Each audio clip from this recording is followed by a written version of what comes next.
Zoe is going to go down to Super Gale Ken, but Ken. Skip. There we go. And that's five.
Good afternoon, ladies and gentlemen, and welcome to Late Night League week number 3. My name is JC Yeso McDonough, and I'm joined this week by my very good friend, Kathy Kimiko Farr, over here for some action in season number 3. Good to have you, Kathy. Welcome in front of the camera. Thank you. This is my second debut of casting, actually. I casted the Season 2 finals of Super Smash Thursday, so my first time doing League here at Esports Arena. I'm pretty excited. Should be a good one. We're definitely going to have some fun games tonight. We will be kicking off with some action from the Central Region. We'll have Cloud Gaming facing off against the Titans of Indeed, who continue to dominate. If you guys were checking out just a minute ago, we did have the standings video up, so you saw Indeed leading the Central Region with 20 points, and Alob continuing to impress in the West with 13 points sitting at the top of the standings over there. And we'll have to see if trends can continue. There are your central standings one more time. We'll have to see if maybe Ferocious Virgins can close the gap here tonight. They'll definitely have their work cut out for them, but we'll see what they can do. They haven't had the best of starts as they are already in the losers bracket, but we'll check in with them a little bit later as we prep for this game. An interesting patch right now. 914 not only broke the game for about 2 days, but brings out some new mechanics, shield breaking, damage reduction on something we'll actually see in this game. We have seen the draft already in the Fizz, so going to be some fun things to keep an eye on. We also see it in, I believe, Indeed's roster has Morgana, who got like a small buff, right, with her damage. Yep. Yes. It's okay. It was a huge patch. It was a huge patch. So many things to keep track of. So we'll definitely try and point out as many of those tonight as we see them come through Champions Select. We'll definitely try to highlight specifically some of those newer mechanics we see on the Rift, because those are extremely important. One of them is Renekton with his W, I believe, breaking shields and some other stuff like that. So some interesting things, right? Trying to put some significant strategy counters into champions kits just inherently, so we'll see how that changes things on the Rift. But we're about ready to get into game number 1. Hope you guys are excited. We've definitely got a lot of action for you here tonight, and remember that if you do want to come participate, you are more than welcome to join. Come out to any of our locations here in Santa Ana, in Roseville, Spokane Valley, Oakland, out in Tulsa, Colorado Springs, and Fort Worth as well. If you want to participate, there's definitely plenty of room for everybody to join, and we hope you will come out to hang out with us, have some fun. We definitely want to expand and grow gaming communities in all of our locations. So if you even find yourself just like you and your friend or just you alone, but you really like League of Legends, I still highly recommend that you go out to your closest esports arena, find a team, and because we can put you in teams as well. Like Yep. if you show up and you only have your one player or your two players and you show and you still want to play, we can put you with another person from another store. Yep. And some of our teams are actually like that, including the ones that we are watching right now. Yeah, Cloud Gaming actually quite a mix of players all across our locations. And don't forget, we got TFT as well, but we're on to Summoner's Rift right now, kicking off this game in the winner's bracket, Indeed's first game of the week. And Cloud Gaming, after taking down Team Central, move on to the second round and are looking to challenge the top team in the Central here as we are kicking things off 1 minute in, and nothing too crazy at level 1. 5-point start from Indeed, just taking the safe route here against Cloud. Interesting. I want to say interesting Zach pick, but I even saw him last week. Yeah, So I love this Keanu Reeves main name. I love it. Keanu Reeves, main, yes, I was on just the gal, looking yeah. at a shirt on Amazon that's just Keanu Reeves' face. But we see Red Side, or we see Central region here. This is our first game. Yes. First game of the day. Starting off in the Central, we do have the Fizz into the Lux in the mid lane. Morshoes, one of our staple players here, has been a big carry for Indeed so far this season and looks to continue that with that deep champion pool, bringing out the Lux this time around into Soaring Eagle's Fizz. Soaring Eagle, one of the other mid lane staples we have seen throughout the last couple of seasons. We'll have to see if he can challenge Morshoes as possibly one of the best mid laners in the Central. There's a little bit of trading in the bot lane. We get to see the Draven come out once more. Bear King, one of his favorite picks this season. A little bit of safety with the Morgana, and also the some kill potential here. You can land that binding and very squishy targets in the Janna and Kai'Sa. So some possibilities to get that Draven cashing in early in the bottom lane.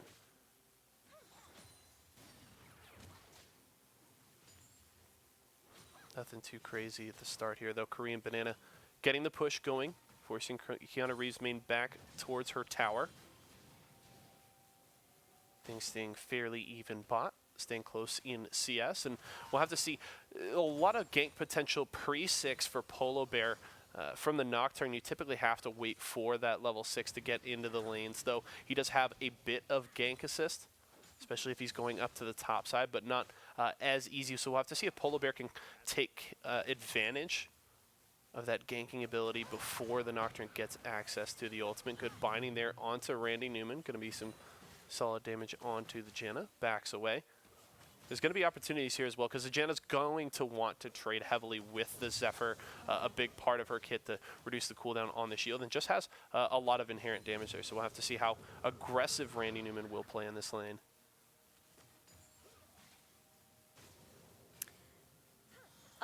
Do you think that the buff against stealth champions for Morgana is going to affect Nocturne at all? It should not. Okay. Only because he He's doesn't not, like, stealth in actual with his stealth? ultimate, right? It's just, yeah, he just speeds It's just in, like so a blind. yeah, Okay. yeah. I think it should be okay. I don't think that will affect it. That would be one thing to keep an eye on, though. It's with her tethers, right? And they did the same thing to Karma's tether on her W. Carmen LeBlanc. Yeah. An interesting one to just maintain vision on those targets. Binding is going to miss there on Randy Newman. Can step away from trouble, and enough sustain to charge back up in this lane as Bear King will eat the Zephyr there, but a good black shield from Wacky Strawberry will keep the Draven fairly healthy.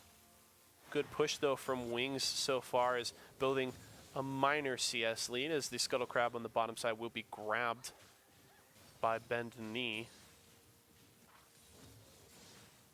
See Morshoes pushing Soaring Eagle back up to his tower just a little bit. Wants to apply as much pressure as he can. Yeah, isn't hurting the Fizz too much, though. Still leading in CS there in the mid lane, so Soaring Eagle doesn't seem to mind the push. Could possibly set up for a gank, but the Nocturne still focusing on farming up towards that level 6. Back from the Cloud Gaming bot lane will mean that a pickaxe in the pocket of Wings heading back to lane. So with the Draven not backing, the advantage is in favor of Cloud Gaming for the moment in the bottom lane. We'll have to see if possibly a tornado can land from Randy Newman and an engage. Oh, we see Nocturne creeping up. Is he just going to go to blue? I think so. No action from the Zac so far. We were hoping to see if he could try and pressure these lanes early. Have to see if he can pressure these lanes early, but really hasn't done so far. Just focusing on clearing out, possibly just looking to wait for the less bounce, a little more secure on those ganks. If you do have that available, you can land the slingshot and then go right into the let's bounce to really lock people down. But that is going to be the start on the Mountain Drake for Cloud Gaming as they're looking to take an early neutral objective.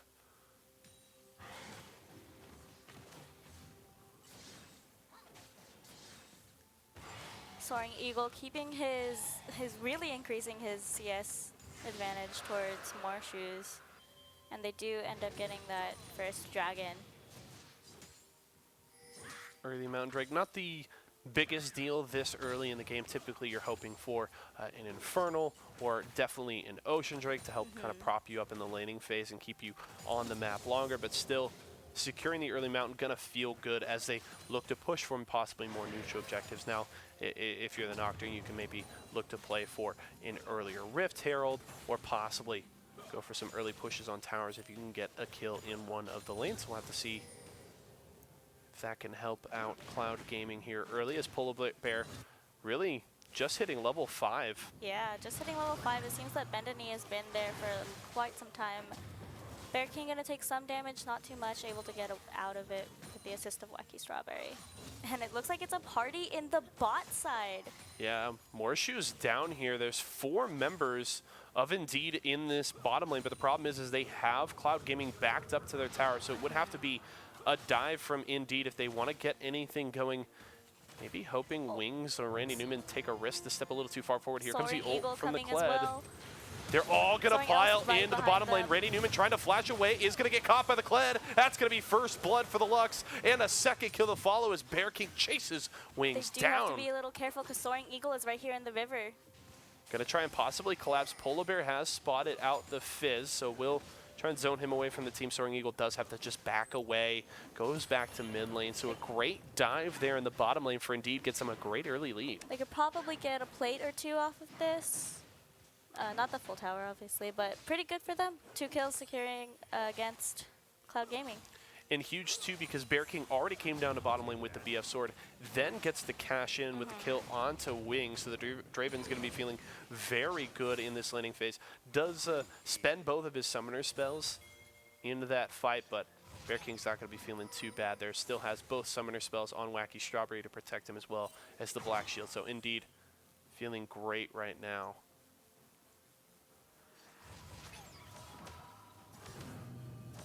Now we see Bendany has hit that level 6. Ultimate available. He might use it for top lane because it seems like Kled is kind of just bullying the Galio right now. Got a 40 CS differential. So maybe he wants to either, you know, tear the Kled down if he can, probably get a roam up from Fizz as well, or just try and even out the matchup for Galio. Could be a big swing for the Galio as well because Korean Banana did use the teleport to get down for that bottom lane play. So a kill topside on the Kled would be even better for Cloud Gaming, but it's going to be to the mid lane first. The fear onto Morshoes, but a beautiful light binding will catch both the jungle and mid laner of Cloud Gaming, and only had to spend the flash there. Morshoes escapes from trouble in mid. Not too much not too much wasted on either side of those teams. Like the ult, okay, but not too bad. Wings able to step away from the Dark Binding there. Randy Newman going to go in for the trade. Bear King low on mana here. Wings wants to step forward aggressively. Eats a couple of axes in return, but Wings not feeling too bad there. CS dead even in the bottom lane, and the only disparity though is in the items. We do have pickaxe and tier, so it is going to be the Muramana start for Wings. More shoes in a little bit of trouble here. Yeah, no ultimate available for Bend a Knee. Oh, Oh, no, that's the no. flub on the blast cone. Bend a Knee will get the kill as More Shoes misplays, and it'll cost him his life. I wonder if he didn't have the binding up. Well, it seemed like I think he landed it first and then just didn't step far enough away from the blast cone. Used it, was essentially standing right on top of it, Right. knocked him straight up, and hate to see that. Kind of a weird mechanic on the blast cone that you can just knock yourself straight up, but hurts the Lux there as Polar Bear gets into the mid lane with the slingshot. Just defend the tower a little bit. Yeah, the ultimate from Bear King also helping clear out that wave, protecting the tower. Nearing a 2,000 gold lead for Indeed as they hold on in this early game, up 2-1 in kills. Just down that single neutral objective with Cloud Gaming getting the first Mountain Drake. And an Ocean coming up in 15 seconds could be an objective that we see an early skirmish around. There was no contest on the Mountain Drake by Indeed, easily secured by Cloud, but a second Drake, I would assume, won't be quite the easy task this time around. More Shoes moving his way down there to try and get some vision. We'll clear out a little bit of vision near the pit. Yeah, I think if you're Indeed, you definitely want to try and go for Ocean just because you want to take it away from Cloud Gaming. It would really benefit them. So let's not have any of that. Yeah, avoid the sustain and just stacking up those elemental drakes. We do have all 5 members of Indeed on the southern half of the map right now. More Shoes up to clear out the wave in mid lane to try and get that wave pushing in Indeed's favor.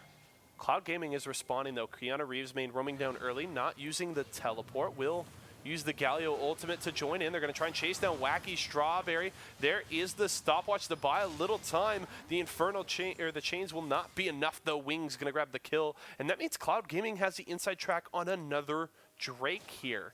More Shoes not going to give it away for free, but it's a 4v5.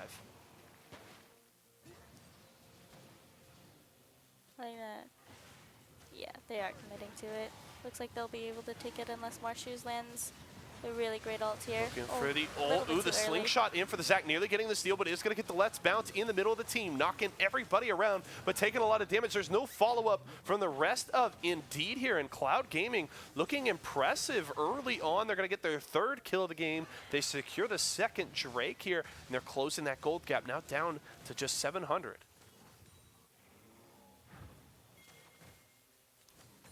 Teleport back to top there for Keanu Reeves main to catch the wave at her tower. And in the mid lane, Soaring Eagle wants to go in. Here's the Another follow-up from the game. Nocturne. The binding doesn't matter this time. And Soaring Eagle grabs the kill onto More Shoes. Flash wasn't up this time, but I don't think it would have mattered. Bendany was just there in an instant. Yeah, More Shoes recognizing he was going down, not even electing to spend the barrier there, knowing the Fizz in Nocturne combo was enough to take him down. So that's a 4th kill for Cloud Gaming, and now have the gold lead. It's minor, just sitting at 200, but at 14 minutes against the team that has been the definitive best team in the Central for the last season and change. An impressive play here from Cloud Gaming with a substitute top laner. The teamwork has looked good, and playing around Soaring Eagle has worked out for them so far as they look to take down the Titans in Indeed. Keanu Reeves main going to back away in the top side. Korean Banana has the ultimate available, so Galio needs to respect the damage coming from that Kled. Sort of a rough matchup for the Galio up there. Not able to take advantage of that magic damage shield really into the Kled there.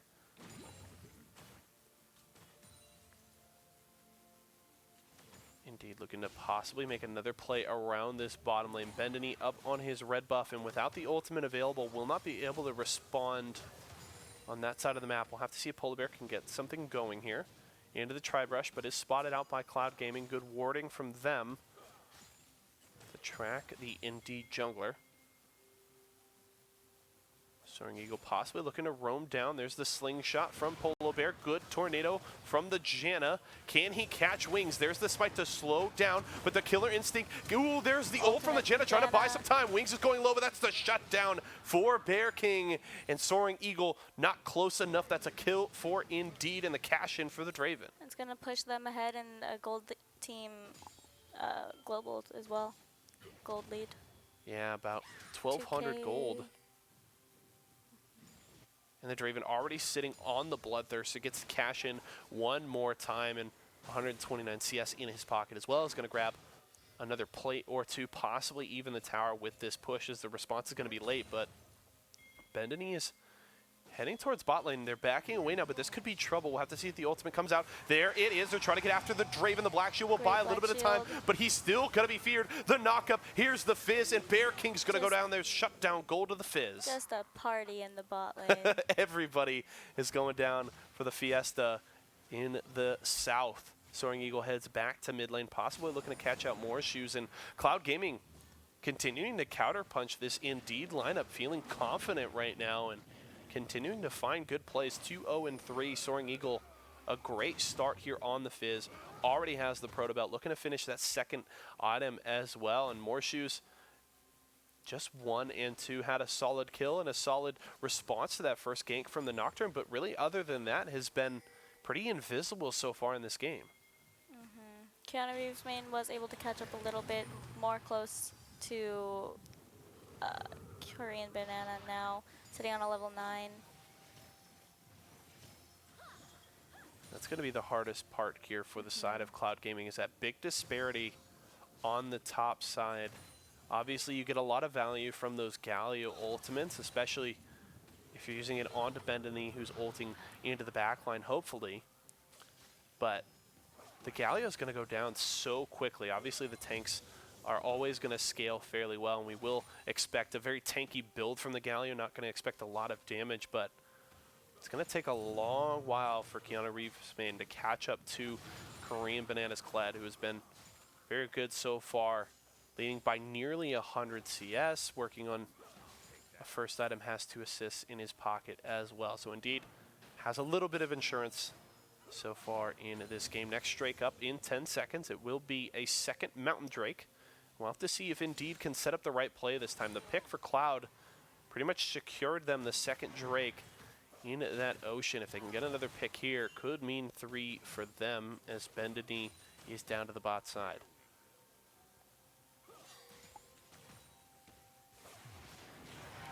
Nocturne visiting the bot lane again. They are down No there. Black The Shield, able Draven to come out is from Morgana. low, and it's not enough, as Bendany is going to grab the kill. He takes the double as the Morgana goes down as well. Let's bounce in, and Korean Banana takes down Wings, but here comes Soaring Eagle. Good Fish will catch out the Zac, and the ultimate from Keanu Reeves main for the follow-up. They get onto Polo Bear, force him into his passive, but he's going to go down in the Kled, trying to take down the priority targets here, but Bendany takes down Polo Bear, now looking for more shoes, is going to get caught by the light binding, doesn't have enough damage to take down more shoes as of yet, so that's the response kill, but that's the double as well, as the Janna goes down. Keanu Reeves main trying to deal with Korean Banana, but is it enough? Soaring Eagle is backing away, looks like he doesn't think this is going to go well, flash away from the Galio, but it will not be enough. That's 3 for 3 as these teams trade blows in the bottom lane. That was more even than I expected it would be. Yeah, it went really well early. I mean, you take out the bottom lane, the Draven and the Morgana, and you're thinking this fight is free, but seems like Cloud Gaming biting off a little more than they could chew there late in the fight, and they get punished when Korean Banana shows up, and that disparity showing it already in this game. Both top laners, like, really quick to react and get to the rest of the fight, and Korean Banana able to pick up a kill, and more shoes also. Just really good cleanup for Indeed. At this point, it almost seems like if you're Cloud Gaming, you almost want Keanu Reeves main, instead of responding early, you almost want the Galio to try and focus on denying Korean Banana any sort of teleports, trying to keep him in lane and away from these fights, and maybe take the stronger 4v4 that you have right now, because really it seems like Indeed's entire gold lead is on that Kled right now. Oh, nearly secured. So close. Cloud Gaming grabs another Drake here, double Mountain, along with the Ocean Drake. They'll head back to lane.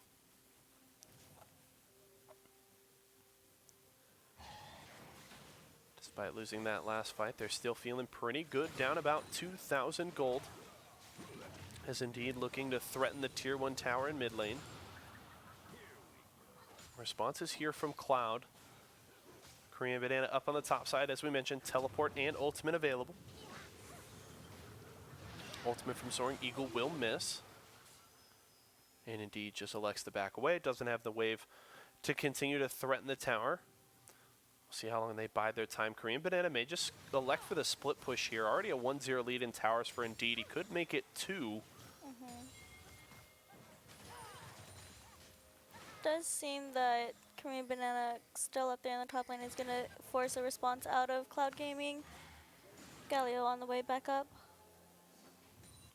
Yeah, Keanu Reeves, though, going to have a hard time up here, but here is the help on its way. Bendany forces out the flash. Can they dismount the Kled? Korean Banana trying to kite as best he can, but will be forced to dismount. They're going to go in for the taunt. Korean Banana going low, doesn't get enough to get his passive back up, and that's the shutdown.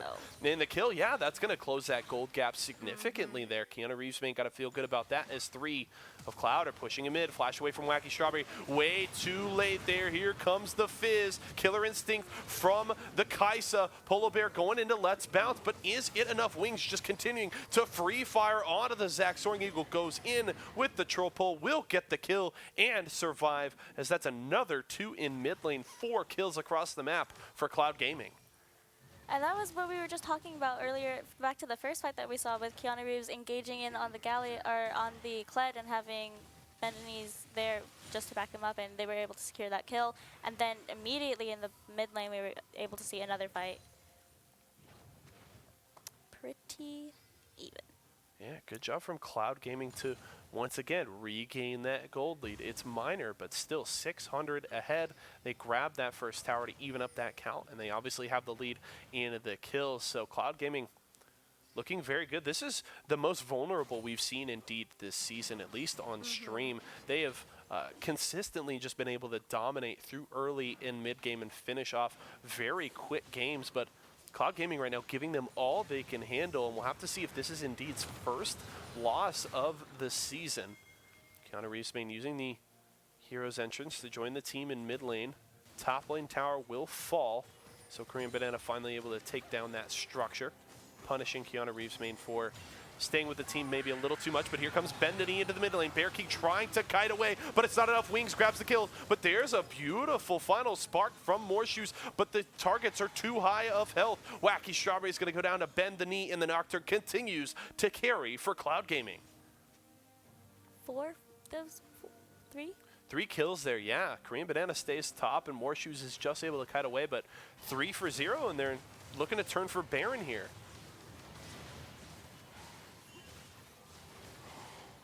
Redemption gonna keep them topped off. They burn the Baron so fast. There's the double Mountain Drake rearing its ugly head for Cloud Gaming. They're Indeed lose 3 and the Baron at 23 minutes.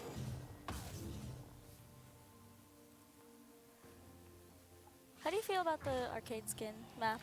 I love it. I love when they do these unique accents and stuff, when they do it for Spring Finals, MSI, Worlds, all that kind of stuff. It's cool. I almost wish they would do a little more, but I understand kind of the logistical, logistics of it, where it's a little bit easier to do the fountain, the structures and stuff. But I think it's really cool. I always used to use, I think it still works. There's a program, Wooxie, that you can download, and you can get map skins that you can use live. So you can get like the Winter Summoner's Rift. You can even play on Classic Summoner's Rift.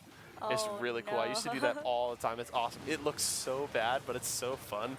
But engage in the mid lane. We got to stop talking about map skins and look at Randy Newman getting crushed by Korean Banana, but Wings into the back line with the Killer Instinct, trying to take down those priority targets, but a beautiful shutdown there for the Lux. But down goes Morshoes soon after. Here's Bend the Knee, trying to take down Korean Banana. Need to get the Kled. Low health bars flash away from Polo Bear. It's not enough to save Indeed. Korean Banana is not going to get away. He's so close to remounting. It's not enough. Keanu Reeves grabs the kill, and that's a 4 for 3 for Cloud Gaming, and they're pushing down mid with Baron.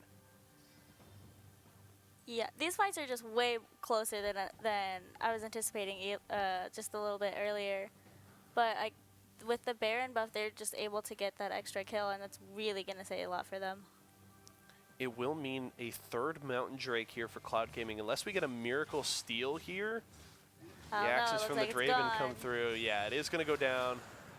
Smite there from Bendany will secure it. So that's triple Mountain. So Cloud Gaming cannot be left alone on the map with any sort of neutral objective, because it will burn down immediately. The next Baron is going to be huge for Indeed here. They have to deny it, otherwise Cloud Gaming could really put them in trouble here. Indeed looking like they just don't quite have the answers for Cloud Gaming. They're finding some good engages. Korean Banana has looked great on the Kled, but it just isn't quite enough as the rest of the map has gone in Cloud Gaming's favor. Look at this Nocturne. This Nocturne has 7 kills. He's huge. 700 gold This bounty. Kai'Sa has 6 kills. And I mean, he's got over 75% kill participation, so it really shows that Cloud Gaming is just so heavily played around Bendany.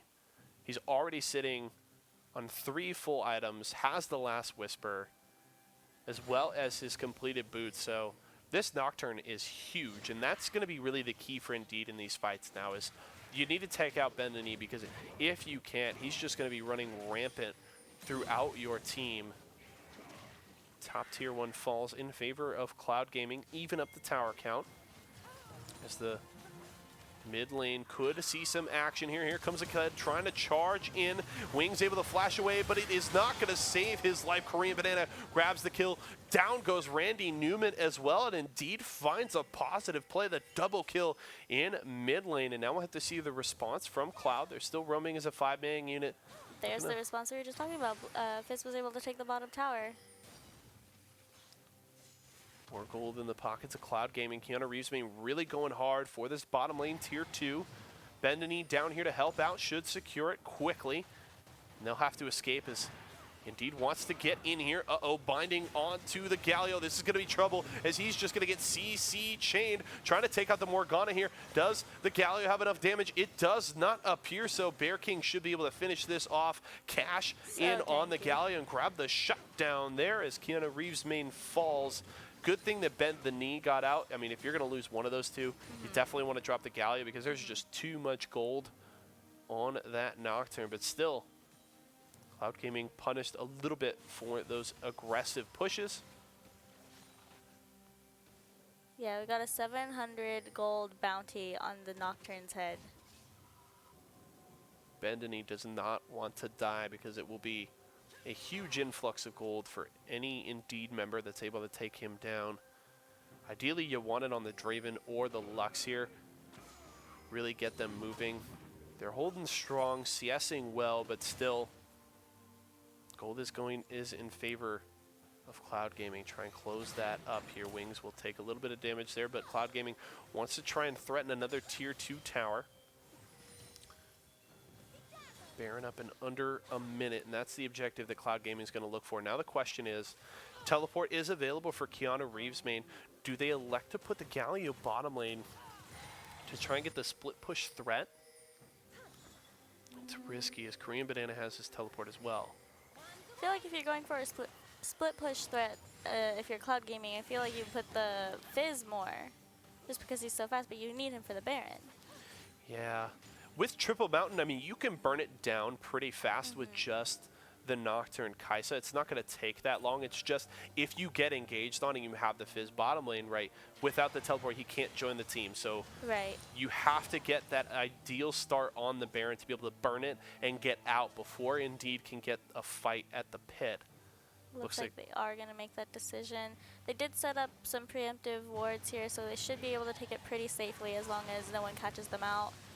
Oh my gosh, the Baron is burning so fast. Wow. Less than 10 seconds down to half health. Redemption to heal them up. Indeed cannot even respond. That is Baron. But now here comes Korean Banana trying to get onto the backline. Bendany is actually forced into the Guardian Angel. That is huge for Indeed. They need the fight. Keanu Reeves' main takes down Wacky Strawberry. Flash away from Bendany, but it's not enough. Here comes Soaring Eagle, though, getting onto the backline. Down goes the Kled. Can he get some more shoes? But he's already dead. Polar Bear gets a kill onto the Fizz. Wings needs to carry this fight. Firing away, takes down one, but the axe from the Draven grabs the triple and the fight for Indeed.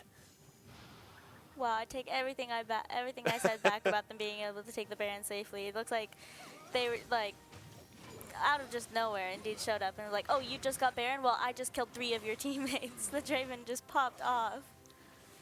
Huge fight there from Bear King, sitting on 2 items and has the Quicksilver Sash to get out of some crowd control, and things work out there. That's the risk of sending all 5 to Baron, is there's nowhere else on the map for Indeed to focus on. They know you're at the Baron. They know exactly where they need to go.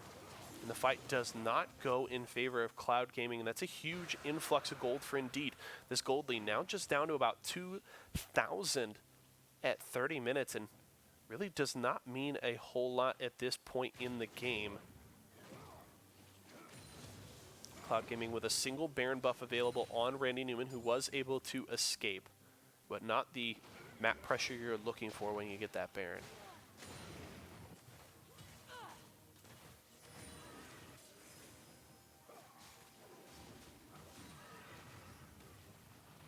Bear King going to take the red buff here, trying to just continue to eat up as much gold as he can. Was able to finish the Phantom Dancer. So that's a 3.5 item Draven who's looking very scary. I mean, that last axe on the wings took out probably 400 some health. So Bear King is a very, very big boy at this point in the game with that 6-4 and 6 score. And Cloud Gaming going to have to respect the Draven in these fights.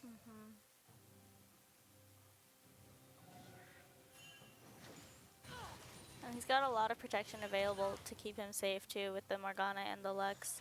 Just be like, nope, you can't touch our ADC.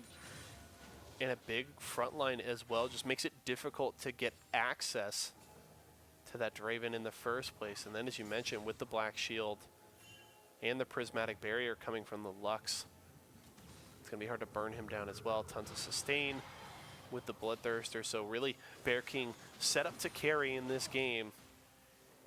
Both teams posturing near the mid lane. No neutral objectives to go for, as the next to come up will be both Baron and Elder Dragon, we actually have to mention, as they will both be coming up at about the same time. Just a, 6-second gap between the 2 objectives. So there will be a very big decision between these teams in 3 minutes if we get there. We're going to get an engage in mid lane, trying to get onto wings. Big trouble here. Keanu Reeves will eat the ultimate from the Kled, but can they kite away? Bend a knee into the backline, but the Draven is just free firing, and no Guardian Angel this time means Bend a knee is down. Bear King can't get quite enough more as Wings is backing away. Keanu Reeves trying to zone the Draven, but it's just eating axes. They retreat to the tower, and that will slow Indeed down, but 1-for-0 in favor of Indeed so far. Here's the hero's entrance, though. They get onto the front line. Soaring Eagle takes down Wacky Strawberry. Can he get more? A lot of damage coming out onto more shoes. Is not enough, but Wings takes down the Kled. Looking for more here. Trying to take out Bear King. That's the triple for the Kaisa, and Cloud Gaming fights back. Indeed losing 4 members of their team here, and Cloud Gaming only losing the 3. These games these fights are just so close. Really just balanced on a knife's edge. It's so heavily on positioning, and the big part of that fight was Indeed gets sort of the engage they want, but I think a great job from Cloud Gaming to have the Galio eat the ultimate from the Kled so Wings can kite away, and then they just continue to buy just enough space. They have the tier 2 tower to give them some breathing room, and then Indeed just steps too far forward. Good hero's entrance from the Galio, and the response there is perfect. Soaring Eagle goes down, but he gets some key kills and damage to set up that fight for the Kaisa. So Cloud Gaming maintain their lead up 3,000 gold, get another tower in the mid lane, and they're looking to set up some vision around the Baron pit, it would appear. We'll see what objective they prize.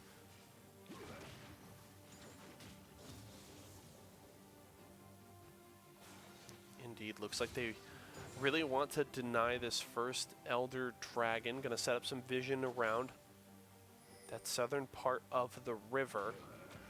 Gonna be quite the task to deny it from Cloud Gaming, as we know they still have that triple Mountain Drake, which means they burn that down so quickly, and they can look to pull it out of the pit. But Indeed seems ready. I mean, the Elder Dragon isn't even up for 45 seconds, and they're all camped out in their red side jungle, ready to wait to go for this objective. They want to be ready as soon as this starts.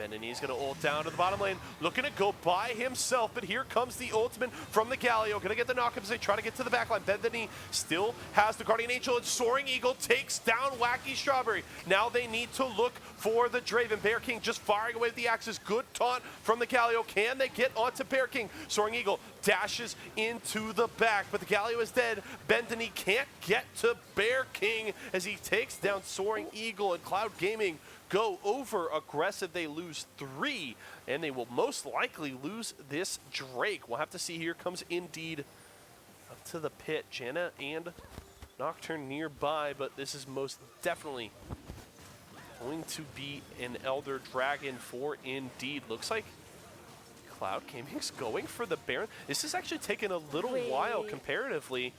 Can they burn down the Baron? Are you kidding me? Can they burn it fast? Oh no. Benini is doing a lot of damage to Janna here for the shields to try and keep him sustained. He doesn't even know. They don't even know. Oh my gosh, the sneakiest Baron ever. Almost everybody's up. Soaring Eagle may be the only one that doesn't get the buff. Wait, do you think they'll wait? No, they can't. They won't wait. That's okay though. You just got 4 Baron buffs for free. You lose a fight, you lose Elder Dragon, and you get Baron anyway? That's insane. What? They had no idea. They just actually had no idea. That's great. That's a good job from Cloud Gaming. We mentioned that they were starting to set up that vision around the Baron pit, and that's a great job of them recognizing that they set up the vision, cleared it out, and Indeed just never went over there. They spent all that time setting up around the Elder Dragon, so, you know, fixated on denying that they didn't get any vision on the top side of the map, and that meant just a free Baron for Cloud Gaming. So the Elder Dragon, it doesn't mean that much. I mean, they obviously have a single Infernal, which it will boost their damage, but Cloud Gaming's just going to look to wait that out, push some side lanes, and get ready to fight again. Huh. What a just incredible decision making. They only had the 2, and they were like, yeah, we can do Baron. We can totally do Baron. And that just shows how fed that Nocturne is. I mean, obviously he has the Janna to back him up, but near soloing the Baron, you get the help from the Triple Mountains for sure, but it is a very scary Nocturne at this point in the game. Has finished the Mortal Reminder, so has that Grievous Wounds, able to cut the sustain on Bear King. And looking for that final item as the Tier 2 tower in mid will fall to Indeed. And Cloud Gaming showing that they are more than happy to wait out this Elder Dragon buff.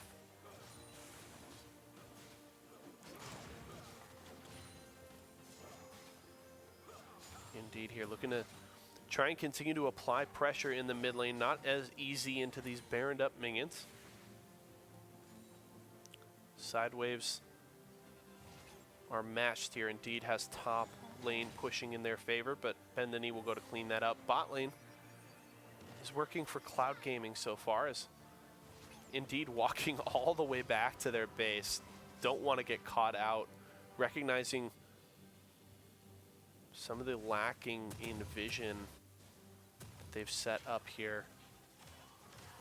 And they know that Benini is really looking to ult onto those priority targets at any opportunity. As we see the reset from Cloud. Yeah, as soon as if I'm Indeed right now, as soon as I hear Nocturne's ult, I'm just thinking, not me, not me, not me, right? Anytime. And I mean, you're also seeing more shoes and Wacky Strawberry to immediately turn and go, okay, we're just going to throw everything at our Draven. Don't kill him if he can Nocturne, survive. Ulting my Draven. Yeah. Definitely a very scary prospect for Indeed right now, but they're going to go for something in mid lane. Here comes the charge from the Kled. He's going to try and get onto the Kai'Sa, but not enough. A lot of shields on the wings here. Here comes Benini, and down goes Wacky Strawberry. Hero's Entrance coming in. Randy Newman going to survive for just a little while longer. Wings just firing away at the front line, and down goes Bear King. Here comes Cloud Gaming. The Wings will go down, so the Kai'Sa is dead, and Soaring Eagle locked down for the moment. A lot of damage coming up from more shoes, but Soaring Eagle still alive, locked down by the light might find it, but he is running rush shot over the back line of Indeed. Morshoes and Polo Bear survive. It's at 3-4-2 in favor of Cloud Gaming. They're looking to push in mid lane.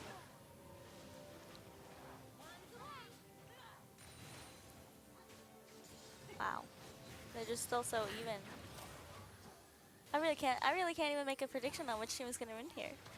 It's honestly so hard to predict. It's so execution dependent right now because these teams are so very close. 2,000 gold lead means nothing at 40 minutes. So especially if every team fight, both of you are losing two members. Yeah, at this point it's just so heavily dependent on, can Bendany get to the right target and blow them up? Does he have Guardian Angel available? And can Wings kite enough to get out the damage? And it definitely did that time. Getting in to take out Bear King there was huge for that fight. Pushes it in favor of Cloud Gaming and means that they continue to hold the slight advantage in this game. We'll have to keep an eye. Again, we see both of the big neutral objectives will come up very close to each other. 21 seconds separating the two. Elder Dragon will be up first, with the Baron soon to follow. And the interesting thing is with the triple Mountain Drake, if Cloud Gaming can set up for it, they can take the Elder Dragon in that 21-second window and respond to a Baron by Indeed in time. So if you're Indeed, you need to deny this Elder Dragon. They're going to get onto Polo Bear. He's going to take a lot of damage as he is feared by the Nocturne. He's going to get knocked up and forced into his passive. Indeed cannot save their jungler. They're going to get the teleport here from Korean Banana. Here comes the response. Redemption. He is going to survive just long enough trying to get away. Morgana in the front line trying to deny, but Soaring Eagle into the back trying to get out some damage, but Wings is down. The shutdown of the Soaring Eagle, and the response from Indeed is huge as Cloud Gaming has to back away, and Indeed may get another Elder Dragon. I think Cloud Gaming was just a little bit too jump the gun on having their full team chase for the one kill, and then as soon as I saw the teleport, I think they should have just tried and backed out immediately. Yeah, I mean, you've already forced the Zac so low, right? He's in the pit now and just being able to sustain up through his passive.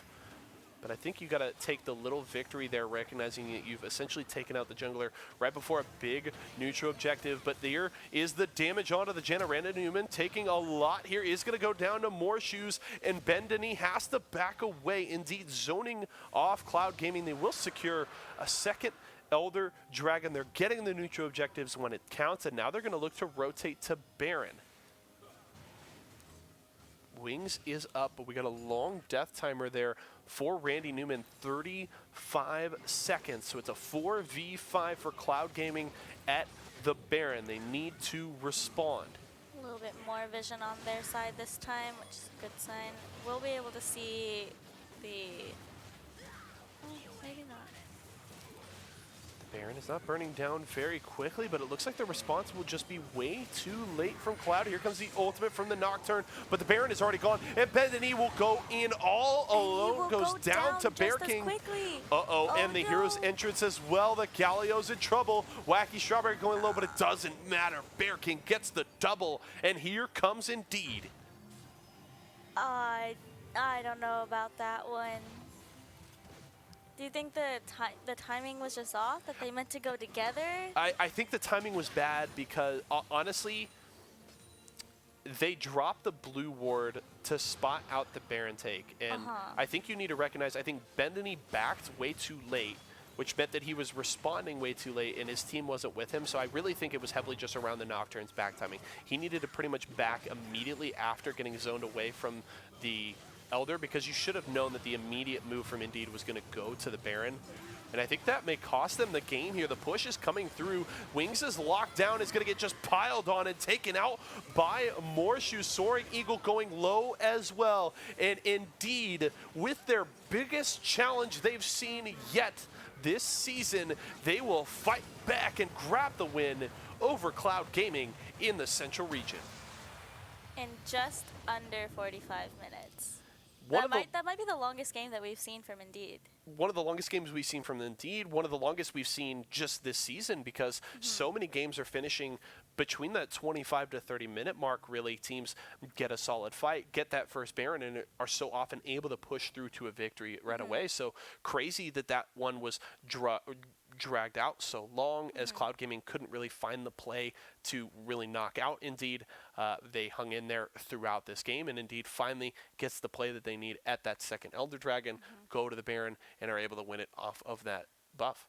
Yeah, I think Indeed was really, it was really challenged against Cloud Gaming, just for kind of like the first time too, because throughout the entire game, most of their fights were very even, and then it wasn't until the very last fight, like even with the 2 dragons and everything, they were still very even. So both of their carries, like the Kled, the Draven, and just both of their like supportive characters were just able to keep them alive long enough until they were able to actually pull the gun or pull the trigger and secure the win for them. Yeah, big game there from Indeed. I mean, really, we saw Cloud Gaming give them all they can handle, and Indeed still comes out with the victory. So a big W for them as they will move on to the Central Region Winners Finals. We are going to head to a short break now, but stick with us, folks. We'll have more Late Night League action when we return.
Hello, ladies and gentlemen. Welcome back to week 3 of Late Night League here live from Esports Arena in Santa Ana. My name's JC Asa McDonough. Again, joined by my good friend Kathy Kimiko Farr over here.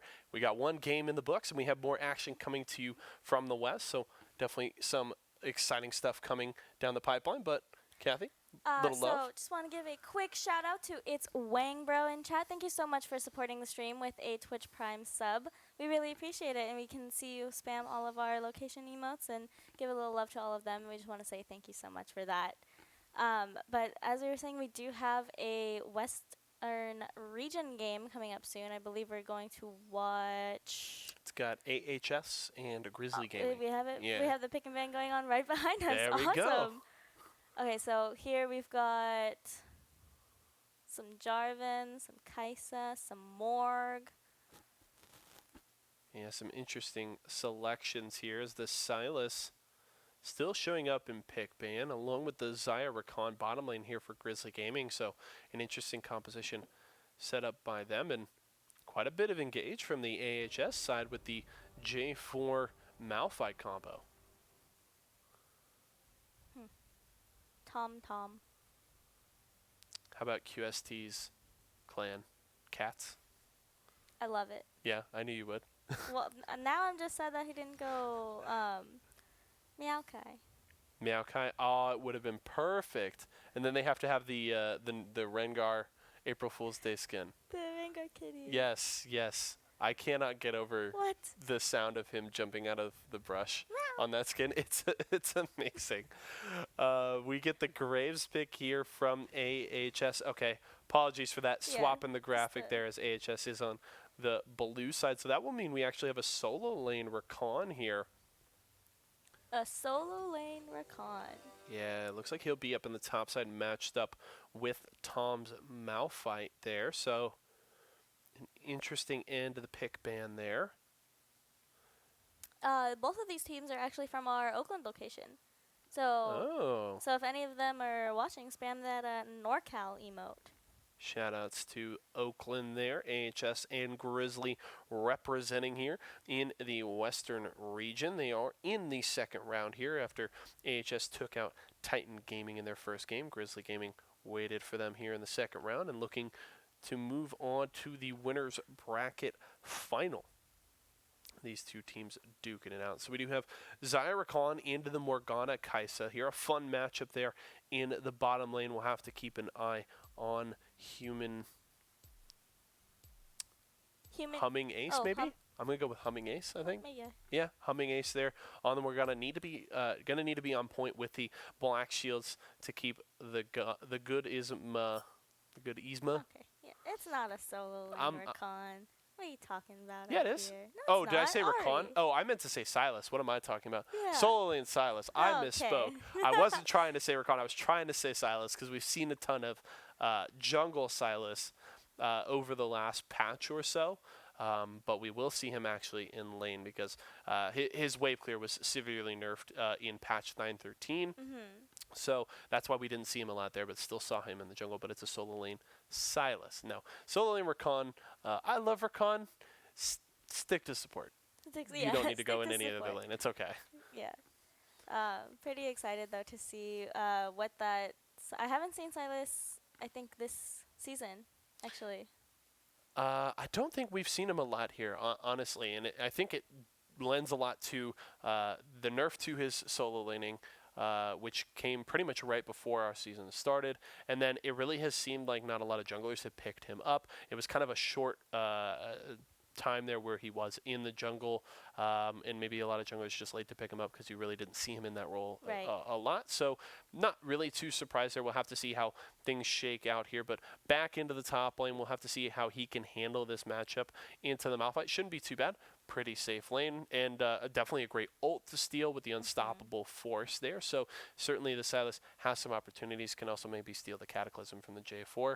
Couple of options there for the top laner of AHS here, so we'll have to see how things work out. But I really want to focus on this bottom lane because the Xayah Rakan is a very potent lane. You've got solid damage, the good engage from the Rakan and the protection and sustain there through his Q, as well as his Battle Dance shield. So we'll have to see if the Xayah Rakan can get aggressive and get in onto those non-black shielded targets in the bottom lane to possibly get things going against that Morgana Kai'Sa bottom lane. But if the Morgana Kai'Sa can survive, we saw it last game with the Kai'Sa Janna. That Kai'Sa in those team fights can really get going, has the great AoE damage there, and if the Xayah Rakan can't keep her down, really could be a boon for Grizzly Gaming's bottom lane. I think this is the first time that we've seen them here this season as well, if I can recall correctly. Grizzly, I think first time on stream. Yeah. Okay. Yeah, and definitely one of the first times we've seen AHS. So pretty cool to see these teams for the first time in Season 3, at least here on the broadcast. It'll be our first time to really get to know them in this season. And as we mentioned earlier, a couple of Oakland teams looking to represent the West. And we'll have to see. We mentioned it a little bit last week with Fruitling and the E-Boys not returning this season. There is a bit of a void in the West in terms of a representative to go up and battle. Indeed has that opportunity to possibly claim their first late night league title with their challengers and Fruitling out of the picture as they were thoroughly dominated in the Season 2 finals. And now really you have to think that Indeed is really hungry, and they're going to be looking to see if there's anybody in the West that can challenge them. It's looking like there may not be, but we'll have to see how these teams shake out. Well, we do have the team Alab. Yeah. They won last week, so and they're I believe they're still waiting to see who they're going to face in their round 2, but they still have a lot of potential to dominate the scene so far. Depending on what we see from this team or from AHS right now, they really could Alab could continue to just dominate the entire scene. But even if you miss the first week, even if you miss the first 2 weeks of the season, you can still come and earn points. And then the last 2 weeks of the season, I believe, are worth double points. Yep. So if you see yourself already dominating those, why not just come, try and win every week, and then win those double 2 week points and take the first place spot? Yeah. Definitely a huge opportunity there, and we do have to note that Grizzly Gaming is that other team kind of trying to chase down a lob. They're back 3 points, sitting at 10 right now. So those are kind of the main challengers there, and both of them getting those first-round buys in the Western region bracket this week, and we'll have to see if possibly we see those two teams face off in the winners finals. As you mentioned, Alab waiting to see their opponent, but Grizzly Gaming has theirs this time around as AHS Black versus Grizzly Gaming has begun here. The early 5-man invade from the side of Grizzly Gaming here.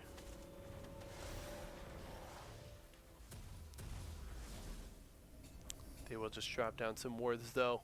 Return to base, so no action at level 1. Here's a safe start from AHS.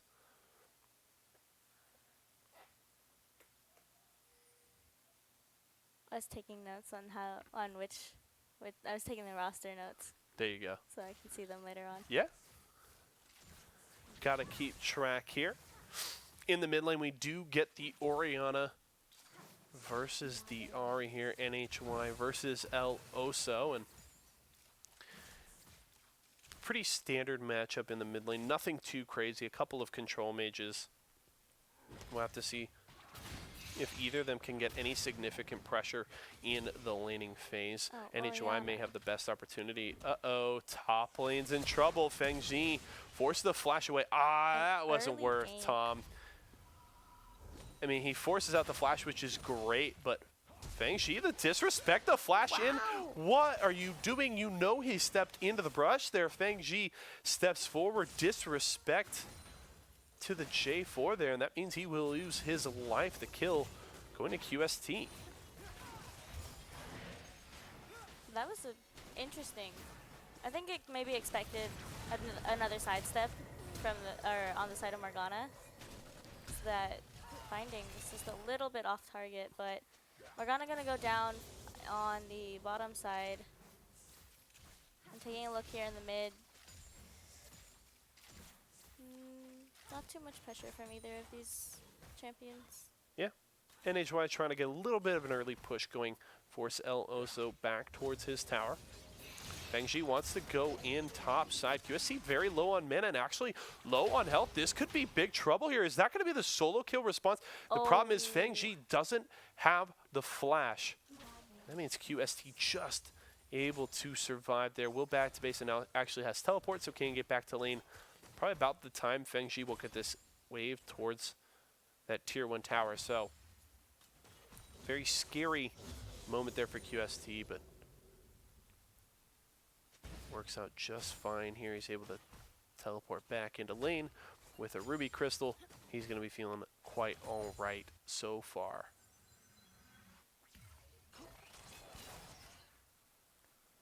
Across the board, pretty even matchups so far. No one really gaining that much of a lead, even in the top lane with the disrespect, and then just but the Silas still not even being able to get that solo kill. So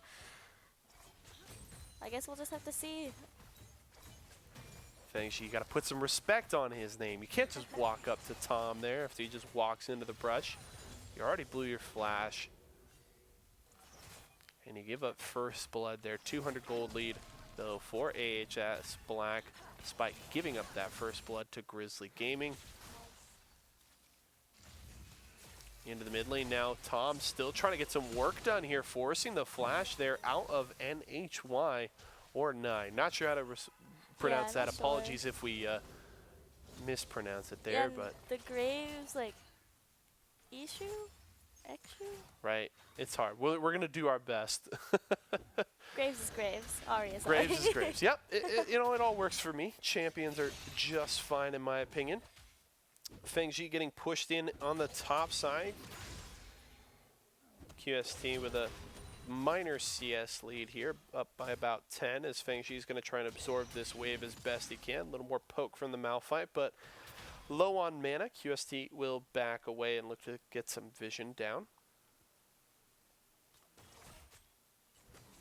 Both junglers on the bottom side of the map. We'll have to see if they try to affect this bottom lane. There is an opportunity for Tom to get a gank down here, as Drifted and Venti are pushed really far Looks like up he's the going to lane. walk right around the ward that blue side has placed in the river brush. Great possible gank set up here, as the aggression will force the Rakan to go in, but Drifted going to take a lot of damage burning from the Ignite. They are able to trade 1 for 1 so far, but there's the flag and the drag, and down goes the Xayah 2 for 1 in favor of Grizzly Gaming. Graves is here, but I don't think he wants to walk into a bottom lane with the Jarvan and Kai'Sa here. Just a little bit too dangerous for him. No, 2v1 not going to go well there. He'll just catch this wave, ensure that AHS Black doesn't lose all of that gold. And Bull now dead even here. Actually going to get some damage here. Going to go in onto the Kai'Sa. A lot of damage there. The Q will help finish it off, as well as the auto attack. Flash away. Flag and drag will miss. Can Tom secure the kill? The bottom lane is not close enough to help, but low on mana here. Tom has to back away. And Graves, AHS Black's jungler, getting out with the kill. Just having to spend his flash, so... What is Oriana doing over in just placing some wards? She was just at blue side's blue. Getting way a little in there. deep ward there. Yeah, probably recognizing that the blue buff will be up here soon, and possibly if Tom backs now, yep, does back to base. So there's a possibility that Tom and Eloso can look to invade and maybe steal away that blue, or go for a skirmish in that area of the map. It's possible. We'll have to see. It's going to require Eloso to get some lane priority here, and with the Ahri roaming up to the top side, there is an opportunity. Well, Ahri might run into Jarvan here. It looks like she's getting engaged on. QST with the unstoppable force, but it's going to immediately be followed up by Fengji there. And HY in trouble. Tom taking a lot of damage, though, and that's the double kill for the Silas. Good roam up from Ahri able to pressure, just put a little bit, enough pressure where Feng can get a 2-1 in this lane.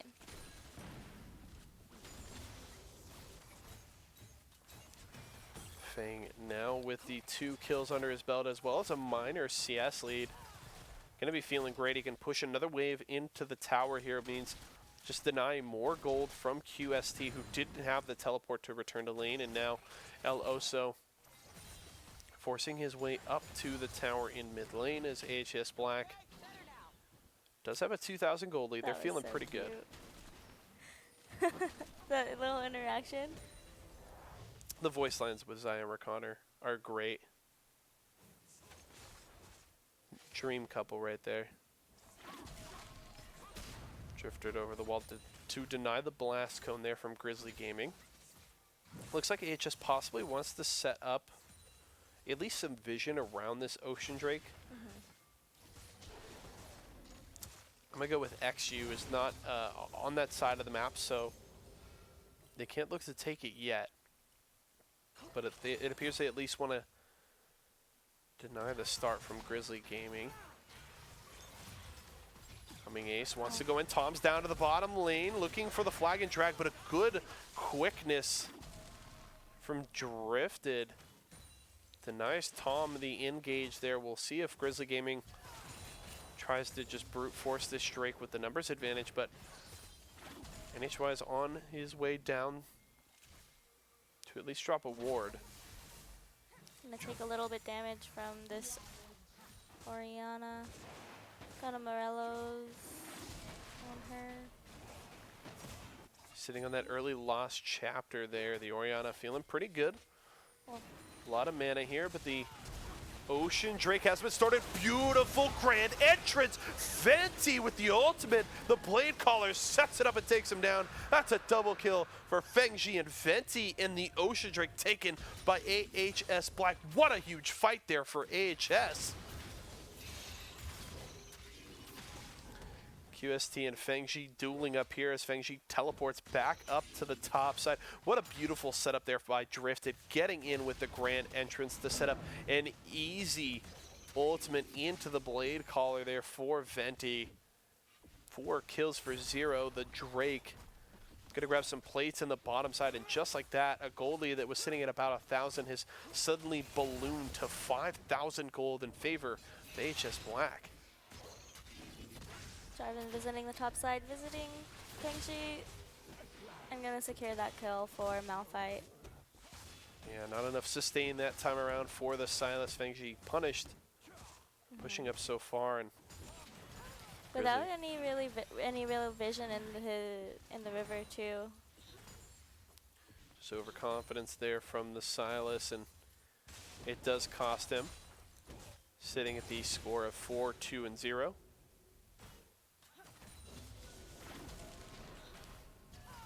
Now Humming Ace and Goodie's been trying to push down this bottom lane as best they can. They're scared though. They don't have any vision on XU or the AHS Black bottom lane, and that means they do not elect to push and try and threaten those tower plates. They'll instead back away, wait for the wave to push back towards them. See if they can get more gold in the pocket. Good shockwave from the Oriana. Is there enough damage? The flash auto from El Oso. Can he secure it? Oh, the shield back. NHY not able to land the oh, excuse me, actually did land the charm. Yes. Beautiful cleanse from El Oso and the flash away. That means the kill for the Oriana. Fancy feet there from El Oso to able to secure that kill.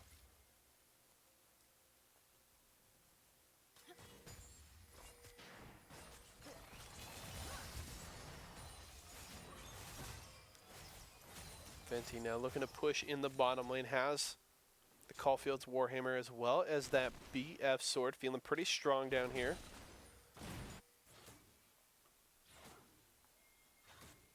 BF sword and the Kerchi shard for the good Yzma. Advantage certainly in favor of the Xayah in terms of items. 2-1-4 score on that Xayah. And there's the flash ult. QST denying the Rift Herald there from XU, trying to drop it in the top lane. QST happy to use his flash and ultimate and ultimately give up his life to deny the Rift Herald drop there from XU. Not sure if it's worth, but the roam from El Oso will save that top lane tower for now. Oh, they're going to look for the dive. The shockwave will lock Fengji down for a moment, but it's not enough to get a kill. XU is going to take down the Oriana, and they'll possibly continue to push here on that tower. What an unfortunate event for Grizzly Gaming. We can call Silas Count Olaf there.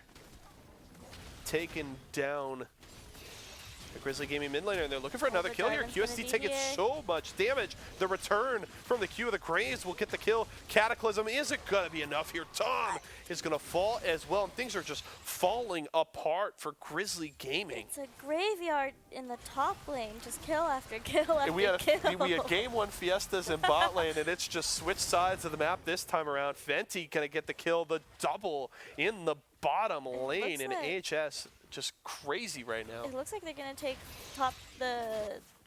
first turret in top lane, and it seems that they're gonna take the bottom lane tower tier 1 pretty soon as well. And even NHY here, 3 plates knocked down in mid lane. They're up 10 kills. Oh, the shockwave. NHY having to dash away. OLO, so just going to survive there.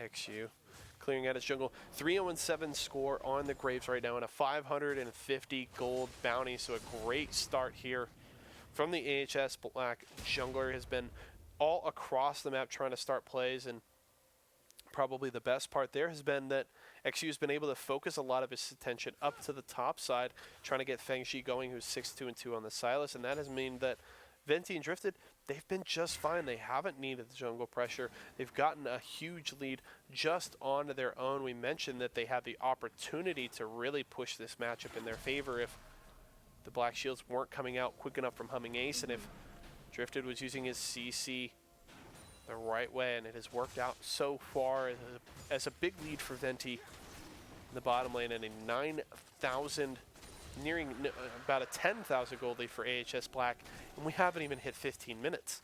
Yeah, not even 15 minutes. There's already 20 kills on the board. Just fight after fight, it seems like. Definitely has been quite a bloody one here.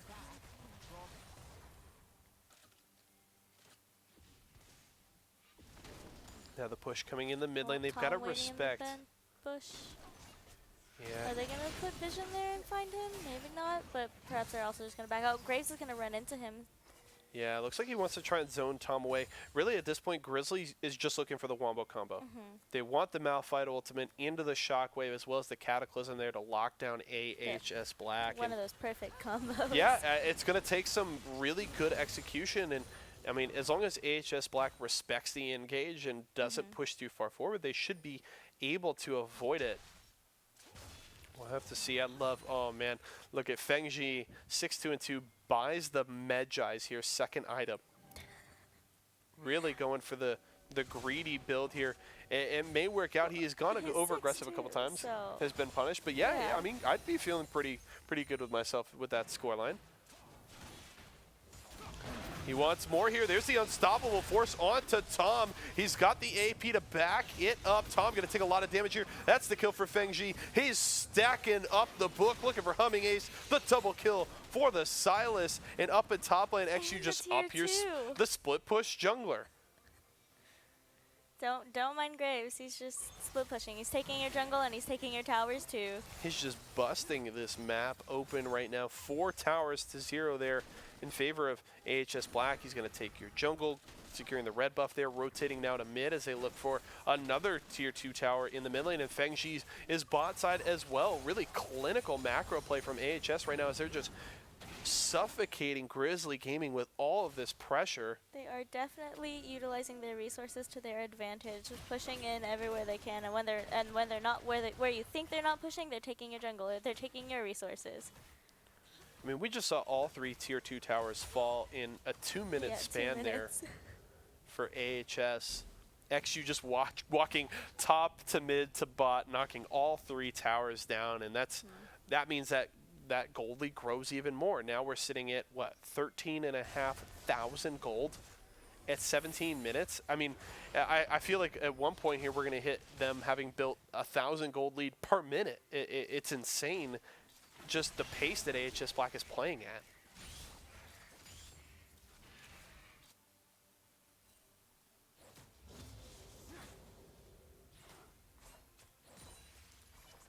Now AHS, as we approach this 20-minute mark, looking to secure some vision around the Baron Pit, as that really could be the final piece of the puzzle here for a win over Grizzly Gaming. They've got 2 Drakes sitting on the cloud, or excuse me, the ocean and mountain Drakes here. Drake not going to be up quite yet, but Baron will be live in just less than 2 minutes as AHS Black trying to protect these inhibitor towers. Just holding on for dear life at this point as AHS Black continues to apply pressure all over the map. If you're Grizzly Gaming, what do you need in this particular scenario to even try and fight back just a little bit more to stall out the game? I mean, at this point, it's still just relying on that miracle engage, right? Like, you need QST to get onto the backline and then have the follow-up from Tom and El Oso. But it's so hard because you've got a bit of the disengage, because if the Recon doesn't get caught, he's just going to grand entrance and quickness onto your entire backline and just buy the time for AHS Black to kite away. And then you've also got Feng-Ji, who's more than happy to take the unstoppable force from QST and use it in response. So really, it's just like Grizzly Gaming just needs a perfect wombo combo where AHS Black to just overstep way too far, because if AHS Black just continues to play the way that they have, there's no reason they should win this game in the next 3 minutes.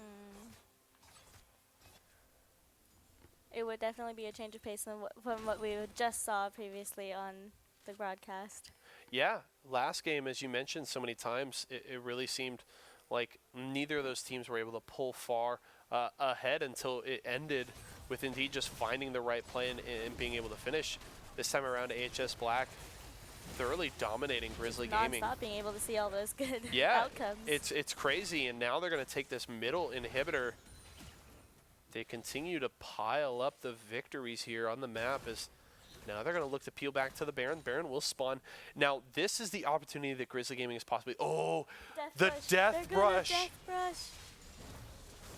Here comes the Grave there. He's just going to bid out the ultimate. Good grand entrance onto the backline. Followed up by the ultimate. Feng-Ji's back there. He's just deleting everybody. The double, as well as the double for the Graves. The Recon grabs a kill as well. That's a clean ace for AHS Black. And they're saying, we don't even need the Baron. We're just going to take your base and the win here. Grizzly Gaming just thoroughly demolished here by AHS Black. They don't even need minions to take these turrets. There isn't even a tank on this team, and they are more than happy to just tank up the tower. They've got so much damage, and the Nexus taken down before we even hit the 21-minute mark. Oh. A huge victory from AHS. Well, about 21 minutes for that game. I mean, about half the time that we had just seen. I mean, it's crazy to look at a game where the combined kills per minute is over 1. Right, that means you're getting a fairly bloody game, but just AHS had more than a kill per minute. They finished with 22 kills in just under 21 minutes. They were just on, I mean, their foot was on the gas pedal this entire game. They run it through to a very impressive victory, and now, I mean, we talked before this, right? Yes. Who's the team that can challenge Indeed? A lob, for sure, but now AHS with a game like that, this could be a team that could do that. We'll obviously possibly get the opportunity to see those two teams match up, as AHS will move on to the winners finals, and we'll, wait pending the result of Alab versus Pete High School. But I mean, I'm kind of hoping for that matchup so we can kind of gauge the strength of these two teams against each other. I'm pretty excited to see, just because we know Alab is good, right? Yeah. And we just saw a very strong performance from AHS against Grizzly Gaming, who I believe is our second place team. Yeah, our second place team. So if you're coming in week 3, and you crush the first place, or you crush the second place team, and you're coming for blood for the first place team, like, is Alab gonna be kind of nervous? Yeah, it'll be interesting to see, and really, if we get that matchup, it'll be able to kind of set a little bit of context here in the West, right? It can better help us understand the power levels of these teams, because the one thing that we don't get is we aren't able to see them match up against central opponents during the season. It was one thing where, the one resource that we had last season was that we knew that Fruitling and Asian Imports were scrimming fairly frequently, and so we were kind of able to gauge that power. But without these teams scrimming, you kind of have to just take your best guess on what you've seen. But when you get to see the top teams match up more often, you get a better and more thorough understanding of their power levels. And, if we get that opportunity, we'll be able to gauge, all right, is this a team that can challenge Indeed? And with a performance like that, early signs are AHS, they may have the potential.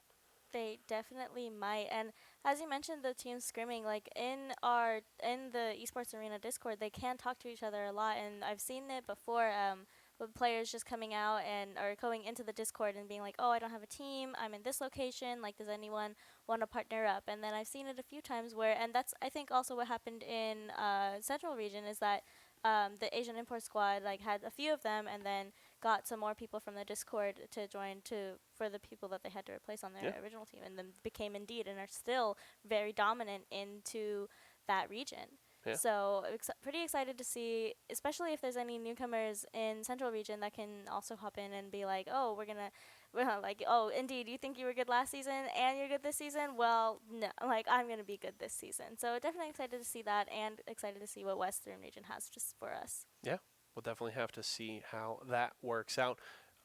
Quite the interesting game there. We'll keep an eye out for more action from the West and the Central throughout the night. We are going to throw it to a short break now, but we will be back in just a few with more action from Late Night League Week 3.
As soon as they get Jigglypuff off the edge, you gotta take advantage of that. Yeah. Auto attack onto Zoe is going to go down to Super KO Ken, but Ken skip.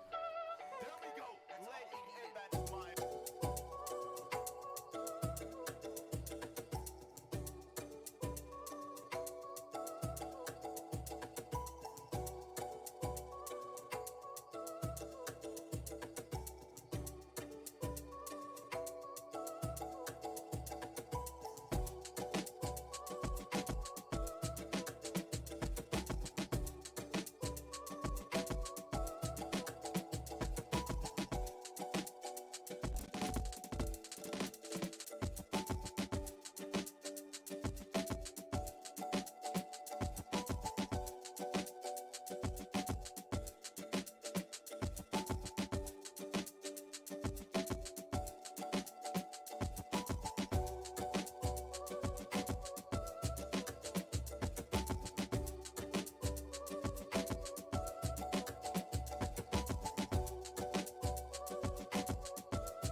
All right, ladies and gentlemen, welcome back as we kick off some more Western Region action. We're going to hop over to the other winners semifinal game, Alob versus Peaked High School. Both of these teams vying for the opportunity to face off against AHS Black. That was an awesome transition. I saw that.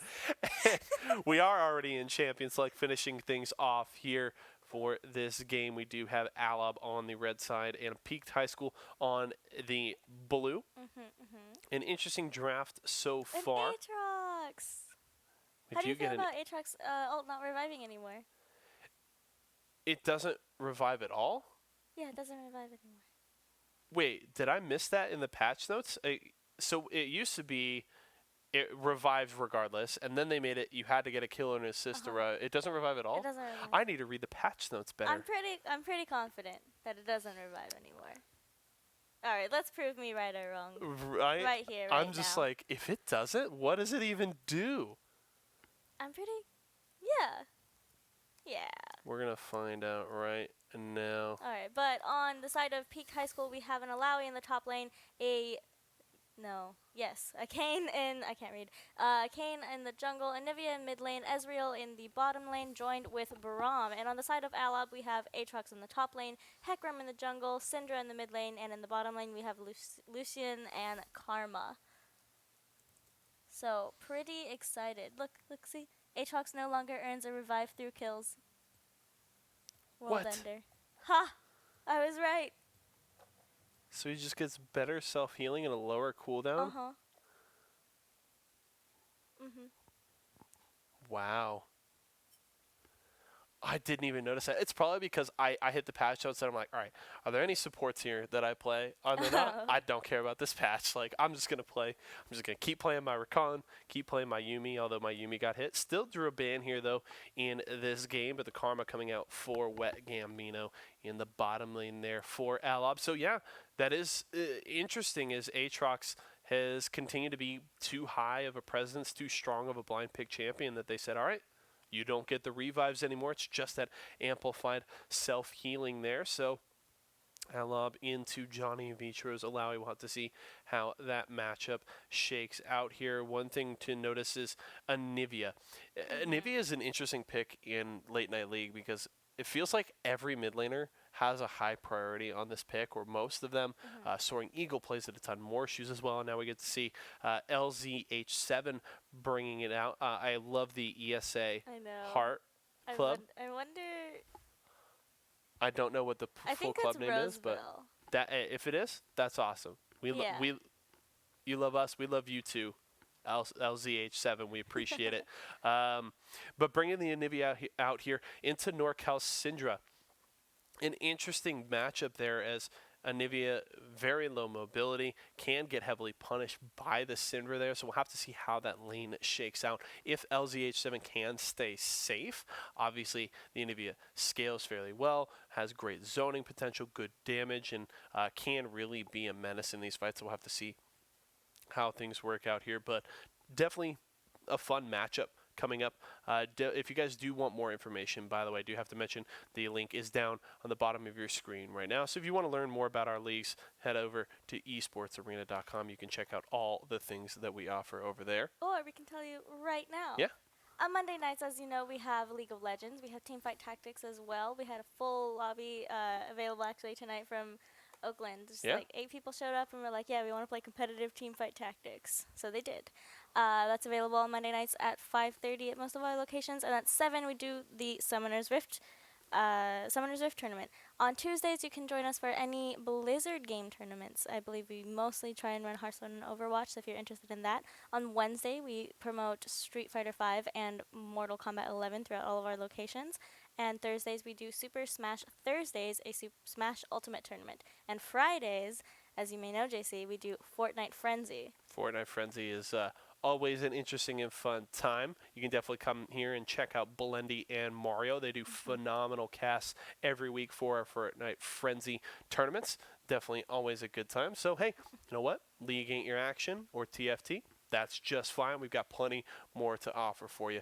Head out to any of your local esports arena locations to come and participate in any of our weekly leagues. We're about ready to kick into the action here for Alab against Peaked High School. Alab trying to hold on to the top spot in the West. Peaked High School going to attempt to challenge them. Going to have their work cut out for them as Alab has looked impressive early on in the season. And both of them, again, vying for the opportunity to face off against AHS Black in the winners finals in the West. So not going to be an easy task here for either team, and still a hard road ahead throughout the tournament tonight.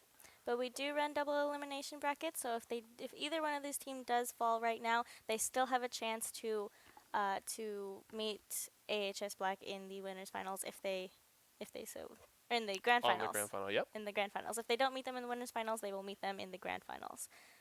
If either of these teams fall and make it back. Yeah, we'll have to see how things shake out there. About ready to hop into the game. Just want to give you guys one more final thank you here. I'll probably thank you a few more times throughout the night, but for coming out and joining us, we certainly appreciate all the viewers and all of y'all's support every week here on the stream, whether it's on Late Night League, Super Smash Thursdays, Fortnite Frenzy, or anything else. We hope you guys have as much of a blast as we do. Certainly excited to have Kathy here with me on the couches today. Has certainly been a good time, and we may see even more interesting plays here as Alab going for the deep invade here on Peaked High School, level 1. Well then. Emote spams win games. That's all I know. Wet Campino willing to take a tower shot there to continue to trade on the Jeebus Grievous, trying to cancel his back.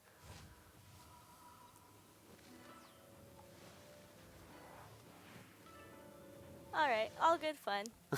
All good fun. I don't know if that's worth. You cancel his back, but then you end up taking a tower shot and backing later yourself. So that's really, at best, a wash for Wet Gambino. But, I mean, I guess not totally gets the gold from the Spell Thief. So, you know, early lead for Alab in the gold department, winning the level 1. Winning the pre-level 1. Sure, let's go with that. But now as we... Bot side might be a little bit late to the party as they're helping out their jungler. Yeah, they're going to leash for Urashi there, which means that will mean the early push for Peaked High School. We'll have to see if they can get that level 2 first. And possibly look to go aggressive. Weren't able to see if Hitman and Wet Gambino missed out on any experience there. CS will actually come out, interestingly enough, in Pretty favor even. of the Yeah. Lucian. That's not how that's supposed to go when you show up late to the lane, but Ant-Man and Wet Gambino not feeling too shabby there. NorCal in the mid lane, forcing LZH7 already to use his pot. So the Anivia getting pushed in and under a lot of threat early from the Syndra.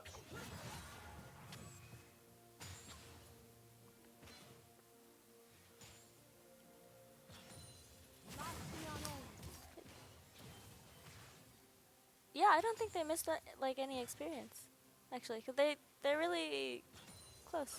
Yeah, Wet Gambino and Inman doing just fine in this lane. Things working out early for them as they try to push back Peanut Butter and Jeebus Creepus. Ezreal Braum, a fairly safe bottom lane here into the Karma-Lucian, which is looking to try and be a little more oppressive in this laning phase. Obviously, Lucian, an AD carry that scales, or doesn't scale as well, but has great early to mid-game power. That first item, Power Spike, typically the Blade of the Ruin King, is very good for the Lucian. But if they can just survive this lane and hold on, the Ezreal will outscale the Lucian, and Braum should go a long way to keeping Peanut Butter safe in this lane. Orcal being very relentless in the mid lane, pushing the Anivia back into the lane, or back to tower. Yeah, really a rough start for LZH7. Already down 14 CS in this lane. Hasn't even hit 10. And force the barrier. And it looks like they're going to get a visit from the Heck Room. Can't tell if he's passing by or if he's going to engage. And maybe, oh, it looks like he might just be passing by. Yeah, looks like he'll pass by with LZH7 pushed so far back. Not much opportunity there for Urashi to get something going, but will head down to grab the bot river Scuttle Crab. And actually, that will be double Scuttle here for the side of Alab as Urashi electing to forego the full clear on his blue side, instead electing to take those Scuttle Crabs and then return to his jungle as the poke comes out from the Alab bottom lane.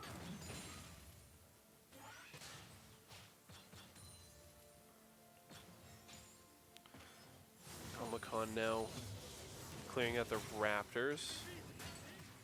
Drake spawning here very soon. We'll have to see. Omicron will spot out that the Scuttle Crab is taken thanks to the Scrying Orb, and understands there's nothing else really to take on his side of the jungle almost at all. He doesn't want to go for the Krugs yet, so he'll just back, get his first buy. Gets his tier 1 jungle item as well as a long sword. And I'm going to return to the map. Opportunity to possibly go bot if Alab continues the push. We'll have to see where Omicron elects to go.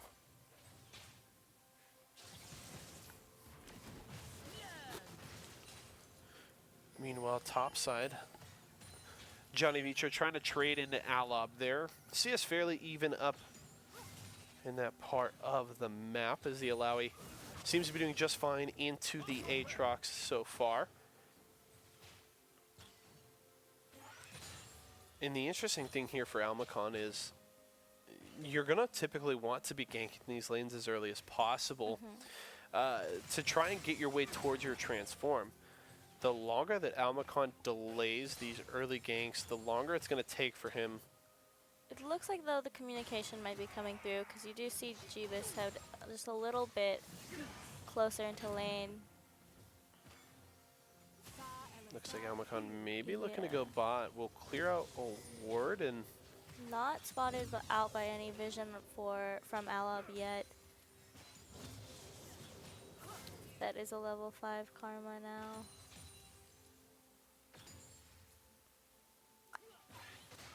Neither of these teams being really decisive on or in the bot lane, whether or not they want to go in. Oh no!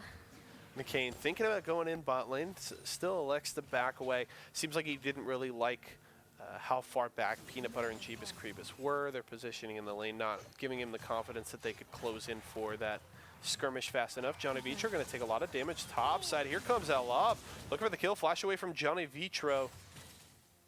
And Alab happy to just force out that summoner spell. Good jump and Undying Shield from keep his AD carry safe. Johnny Vitro still taking a lot of damage. Hoo, hoo, hoo. The flash from Alab secures first blood for the Aatrox. Uh-oh. Almacon's in trouble. No ultimate there to save him. NorCal with the flash stun into the ultimate there, taking out the Kane, and that's a 2-0 lead for Alab. Alab, I challenge you to beat the speed run that HS Black just did on Grizzly Caving. Gonna be hard pressed to do it, but To beat already the up to 21 minutes? yeah. I mean, and I think I don't have an official time, but I believe it was somewhere around 20:48. 2051. You think? It was you tw- think it'll I- be it was 2051? 2051. It was 2051. Okay. Yeah. 2051. So very, very fast game time and hard to beat. We'll have to keep track this season if anybody can beat that. But Alab still looking very good early, up about 2.3K gold. Int-Man looking solid in the bottom lane. About a 15 CS lead, continuing to grow here as Peanut Butter returning to base, and Alab looking confident in this early game. Almacon going to get bullied out of his jungle by the solo Hecarim Mirashi. In here, very risky, but with the priority his bottom lane has, they can join him if they so choose, but he'll just back away. Hecarim and Karma are going to be pushing up, just bothering them a little bit enough to delay their back. Ooh, NorCal still looking for more. Doesn't have the ultimate, but LZH7 nearly goes down there as NorCal continues to apply pressure on the Anivia. Let's take stock here of these CS leads, right? Minor for Al up topside, but does have the kill in his pocket. Minor in the jungle as well, but it's really when you hit mid lane where things get scary. 55 CS lead for NorCal over the Anivia. 23 for Int-Man over Peanut Butter. Really, those two main carries for Alab are looking extremely strong right now, dominating the laning phase here. So Peaked High School with a rough start to this game. Rough indeed. That That wasn't a pun. that wasn't. Indeed's an essential. I know, yeah. I keep catching myself using the word indeed just in sentences when I'm casting their game, and I'm like, I need to find synonyms because I gotta just use their name when I need it. And just more bullying coming out on the side of Alab. Oh no, Almacon caught with his hand, not even with his hand in the cookie jar. He was just doing the right thing. He was having some healthy snacks in his own jungle, and they say, nope, you're going to a gray screen.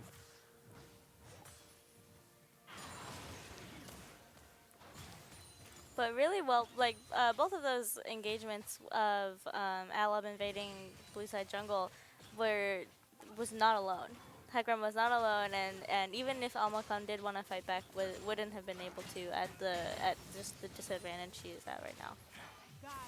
Int-Man and Wet Gambino want to go in here, flash away from Peanut Butter, but it's not going to be enough. The flash, the ignite, the airy tick, and the auto attack from Wet Gambino finishes off the kill as the Ezreal will fall. Almacon waiting over here in the Raptor corner to see if NorCal was going to move in, but it doesn't look like he is. Jeebus And Alt's Creepus. going to just barely miss Lucian. Yeah, force the flash away there as Wet Gambino and Int-Man continue to pressure in the bottom lane. NorCal trying to continue to force LZH7 into his tower. Wet Gambino going to take a lot of damage here. The ultimate from the Ezreal will miss, and Almacon's going to go down. Int-Man with his first kill of the game. Lucian is on the board. And Alab up over 5,000 gold. And now just the gaining lead for Int-Man in the bottom lane, about a 30 CS differential. Things are very scary for Peaked High School right now. No kills on their side.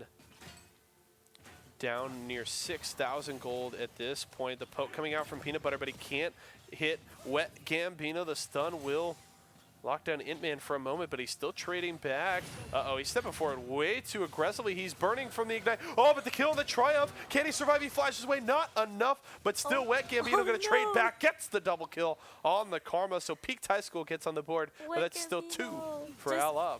Just barely able to walk away, and it just shows you the sustain that she has, even in the 1v1 against the AD carry. Well, Wet Gambino is most likely going to go down here to Almacar. I'm going to try and lock down the Kane here. Needs the shields. Wet Gambino trying to just juke out Look as at all much of damage as he these can. jukes.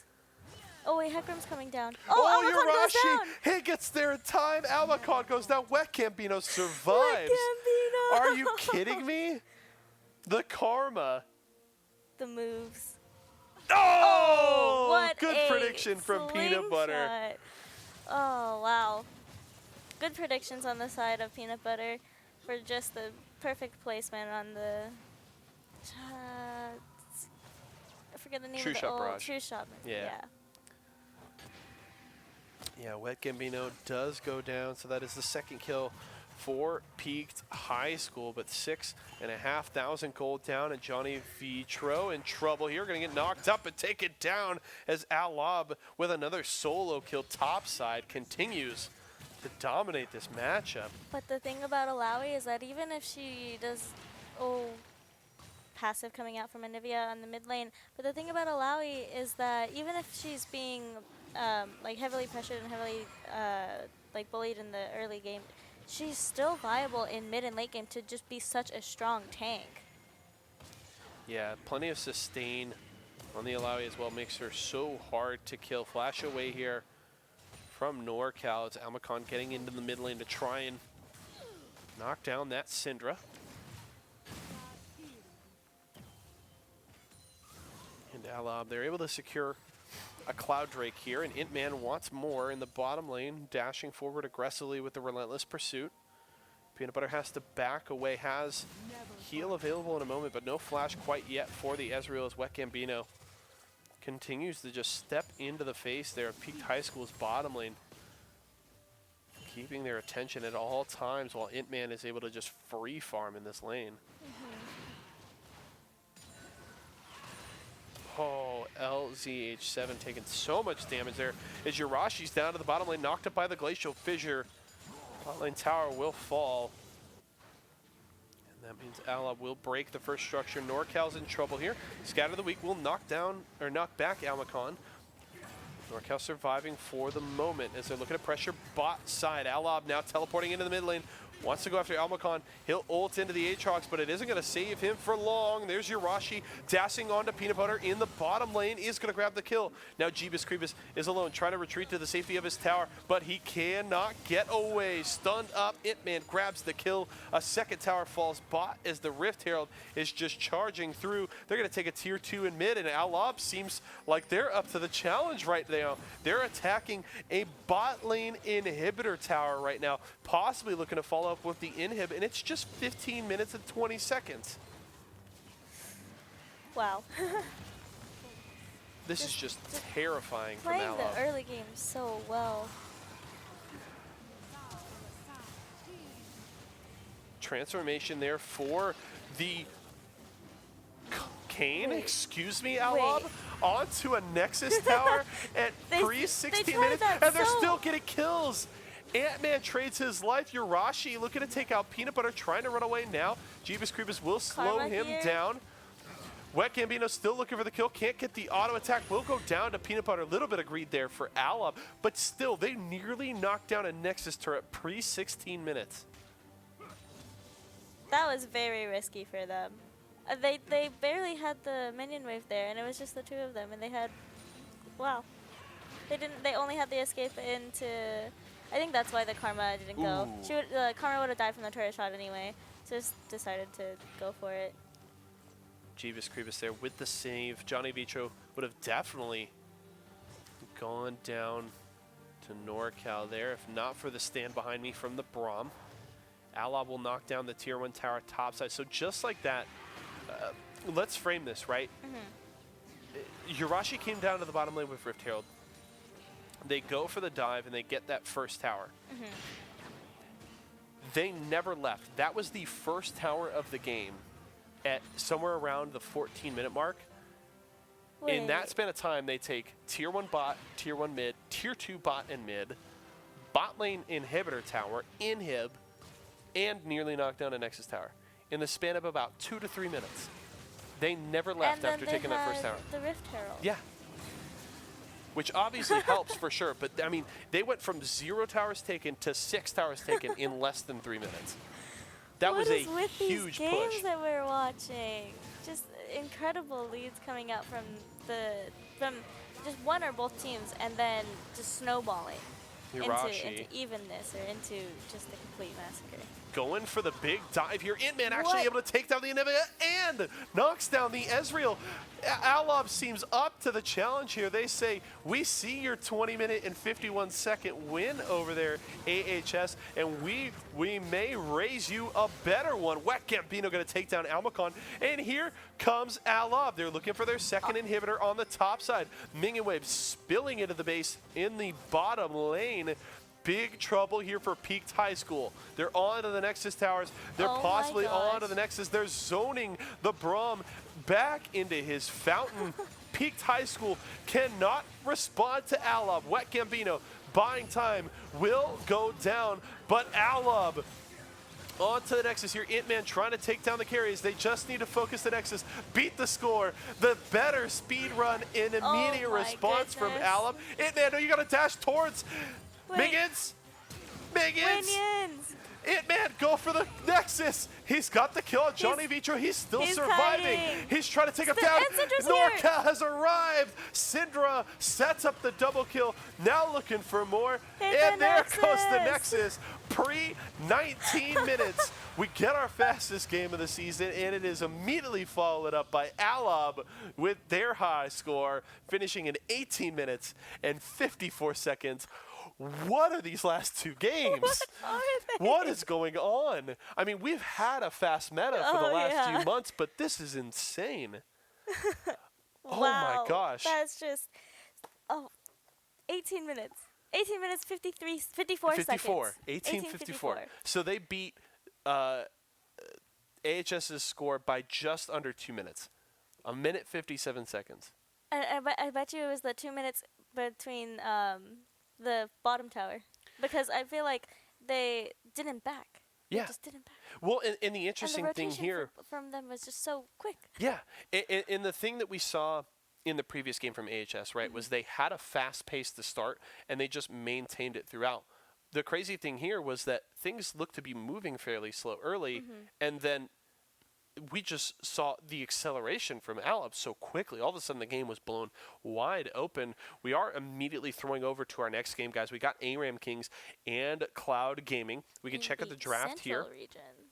Yes, it is the Central Region. We'll update you on where that bracket is at. This is the losers finals. So ARAM Kings made it all the way to the winners finals, dropped that game to Indeed. So they're looking for redemption here, as Cloud Gaming was able to take out Ferocious Virgins after dropping their game to Indeed. They're looking for redemption as well. So both of these teams are the teams that lost to Indeed so far in this week's bracket, and looking to move on for a possible rematch against Indeed. But let's take a peek at the draft. What we see here, we're going to see another Kane game here from Ben Denis. No surprises. His Nocturne was banned away while they did lose that game. It was very impressive from Ben Denis. And I think it was no, I am gonna have to ask if we can actually hopefully get that draft up possibly behind us so we can check that out. Only had a brief glance at it. The time was over. Oh, it's in is it already done with spectator delay? Yeah. Wow, so we can go right into game. I'm more than happy to do that. No, I don't. Well, bear with us for a moment, folks. Apologies. We only got a quick peek at that draft, so we will have action though from ARAM Kings as well as Cloud Gaming coming up in just a few moments here. So bear with us. Do you think that since they are ARAM Kings, maybe, just maybe, they'll get even a faster game than 18 minutes 54 seconds? I don't even think they can try. How would it even be possible? Okay, so actually, let's just take this opportunity to look at we've got to pause, but we can see the team compositions now. So, Keanu Reeves main on the Nautilus here. Soaring Eagle on the Anivia. So this is 2 Anivia games we've gotten to see in the row. Didn't work out last game there as LZH7 really struggled into the Syndra matchup. Now playing into the Nico, and we get to see Wings Randy Newman now on the Zaya Rakana bot lane pair we get to see once more tonight. It obviously worked out very well earlier in the night for AHS. We'll have to see how Cloud Gaming can do. And on the side of ARAM Kings, we've got a Camille? Yep. Camille up in the top lane, Lee Sin in the mid lane, Lee Sin in the jungle, Nico in the mid lane, and in the bottom lane we have a Kate and Braum. ARAM Kings looking for an early invade here now. Going to back away to look for that start. Cloud Gaming able to defend the invade.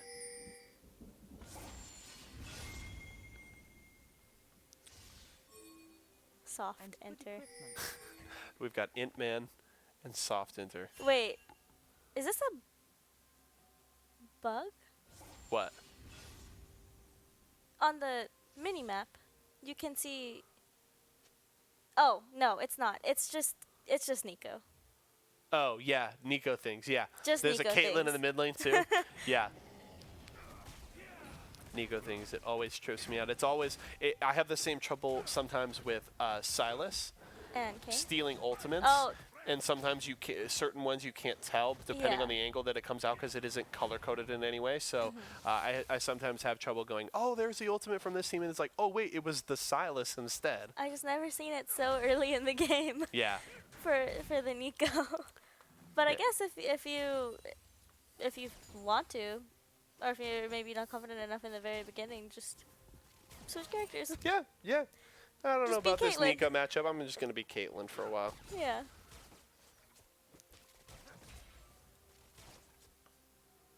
Well, we'll have to see an interesting laning matchup here. We've continued to get them in the bottom lane tonight, which I absolutely love, as we get another game from the Zaya Rakana. But the fun one to watch here really is going to be the interaction with the Caitlyn Braum into this lane, because you've obviously got disengage once you hit level 6 when you get access to the Glacial Fissure.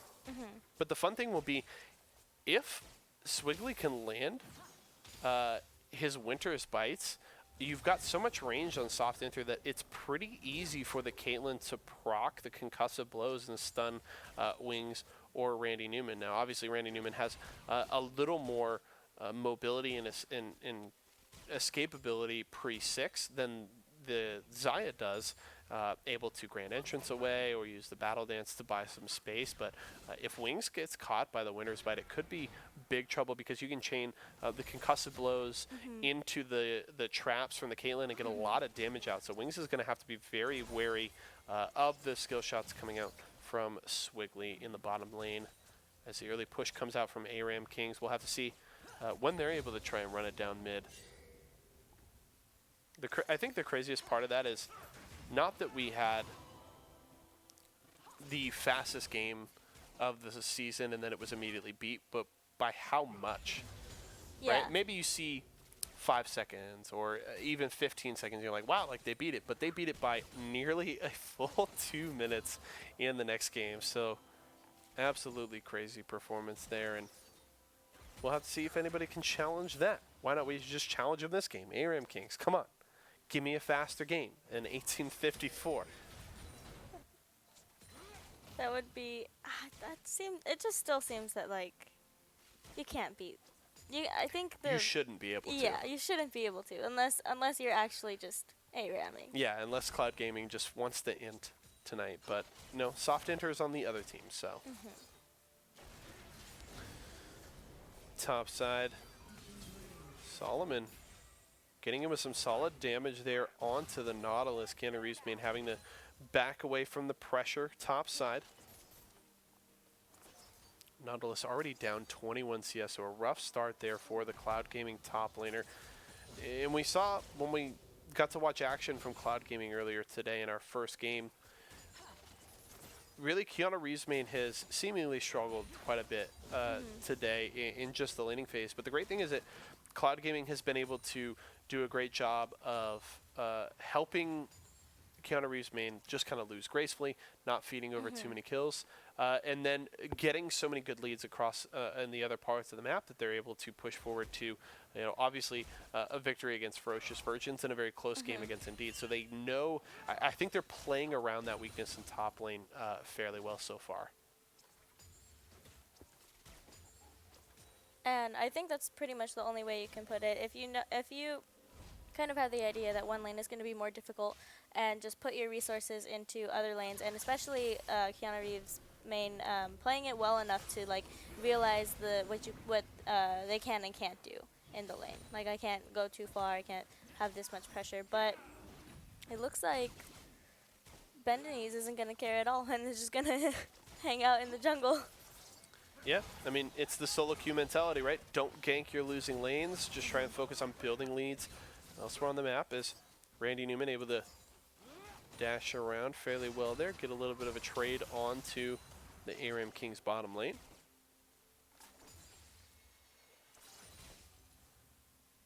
Yeah, Soaring Eagle trying to get that tier stacking in mid, try and build a bit of a CS lead into the Nico, but Soaring Eagle does return to the base.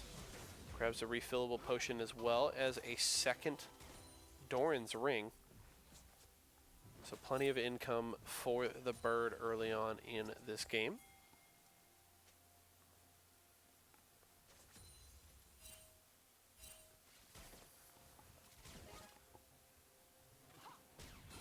Definitely going to have to keep an eye on where these junglers go early.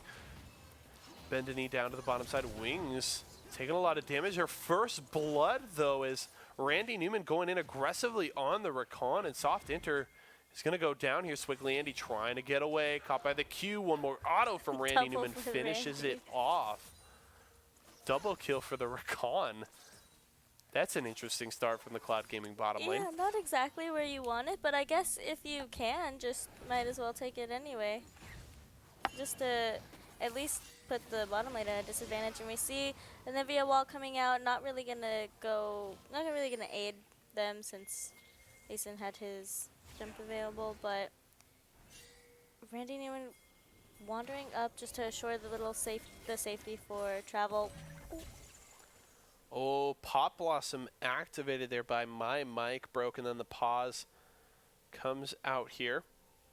Apologies for that, but I know when we come back from the pause, we will get some immediate action there. Action. Yeah, Soaring Eagle, we saw roam down from the mid lane, use the wall, was trying to get Lich Dio away from this Infernal Drake, trying to get ARAM Kings away from the neutral objective, but he may get punished for it here. We'll have to see.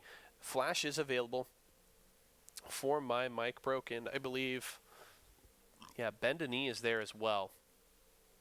So we'll have to see if there's possibly a flash follow here from the Nico.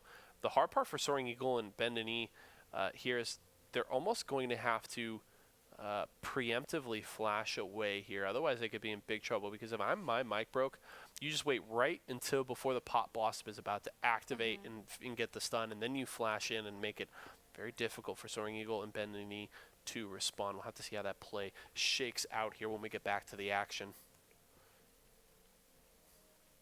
The ult is available for both Soaring Eagle and Bend the Knee. There it is. They're going to lock down Bend the Knee, and he flashes way too late. Still loses it, but also loses his life, so one kill to ARAM Kings. And it looks like ARAM Kings is going to start up this dragon as well. This Infernal Drake. Solomon up top side getting some good damage there, as the Inferno will be secured by ARAM Kings. Keanu Reeves main at a huge deficit. 62 CS lead for the Camille here, as in goes the Recon. Gonna lock down both of the bottom lane here. Soft Enter going so low. Swiggly Andy gonna just be able to escape. And another great engage there from Randy Newman. Gets the first kill there for Wings. And the bot lane continues to look very good.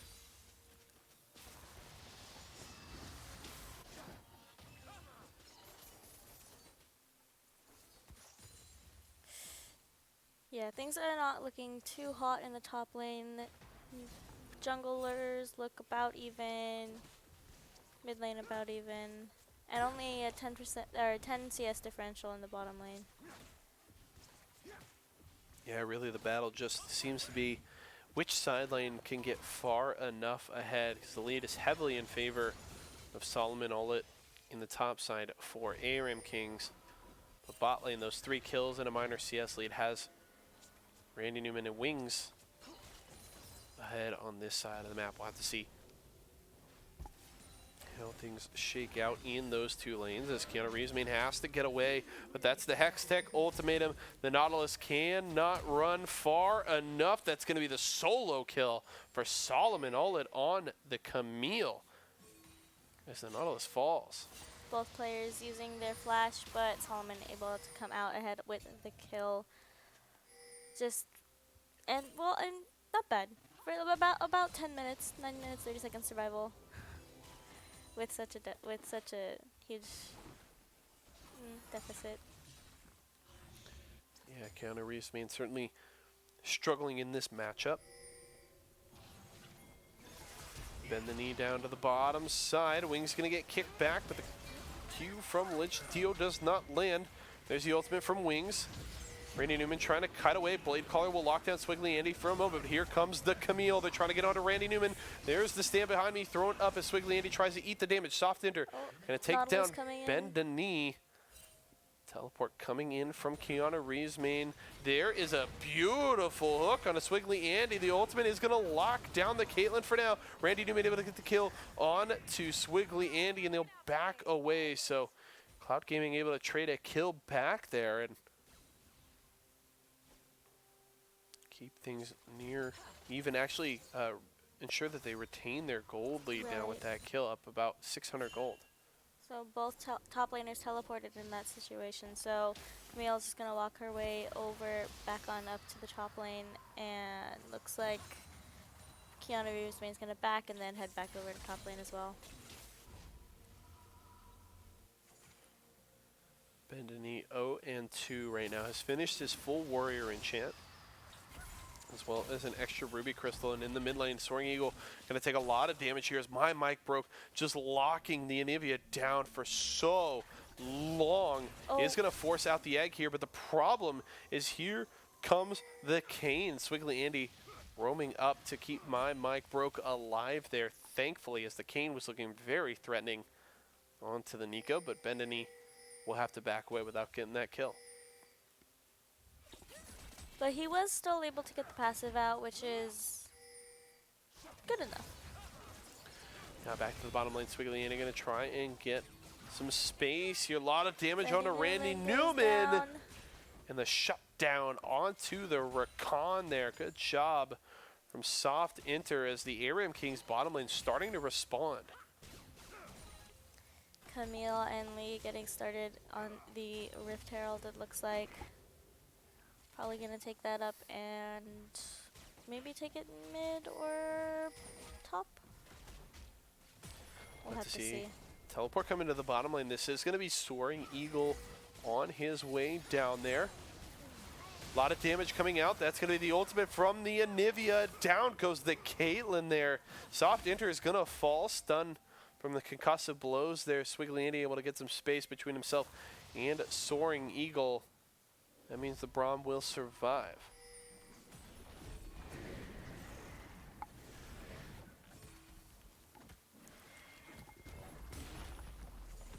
Now the push in the mid lane here. ARAM King is going to look to take a tower as they have dropped the Rift Herald.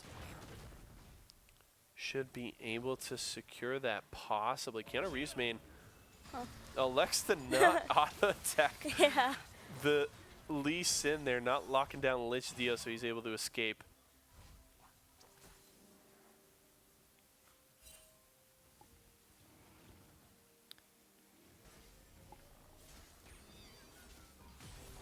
Solomon Olet up on the top side, takes a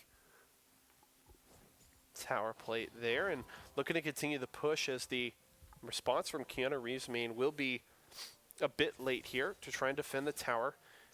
CS lead now approaching 100 for the Camille.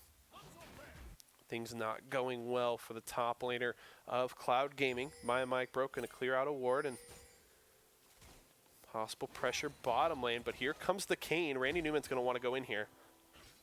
He's looking to bait. Bendany is here as well.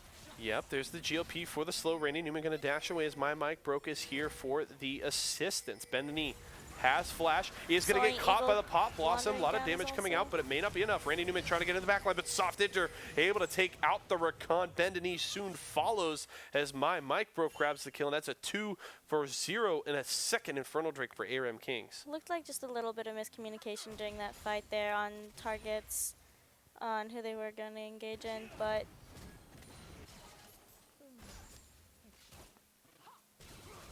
Cloud Gaming wants to go for the response there. They're re-engaged by the Recon, but it doesn't work out. They're punished for their over-aggression. And ARAM Kings pulling ahead in this game, up 2,500 gold. Looking to build on that lead as Solomon continues to push top side. That gold lead hasn't, or that CS lead, excuse me, has now hit 100 officially here. Trinity Force finished by Solomon. Feeling very strong on the Camille. We're seeing first items really across the board outside of the supports. Warrior Enchant done for the Lee Sin. The GLP finished by Mike Brokes Nico, and that's an Infinity Edge for Soft Enters Caitlyn. So ARAM Kings looking very strong at this point.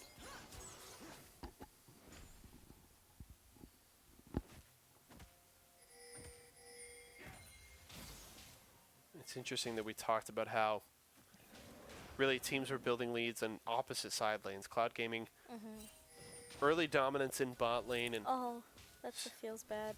oh no, The blue reset. Yeah, you hate to see it happen. that's just more wasted time there, and that actually means the tower probably doesn't survive if the blue goes down anyway, but Mike broke with a little more free time, takes down the tower in mid lane. First tower gold solo going over to the Nico, so Mike broke with extra income there. But really, the lead for ARAM Kings was topside, and bot lane was looking heavily in favor of Cloud Gaming. But at this point in the game, it really seems like jungle to bottom, things are just about even, and then there's just a huge gold disparity topside. And Keanu Reeves, man, cannot save that tower, going to get locked up, flashing too late to avoid the Hextech ultimatum, and that's a kill in the top lane. Now Mike broke trying to get away here, going to get stunned and taken down by Soaring Eagle.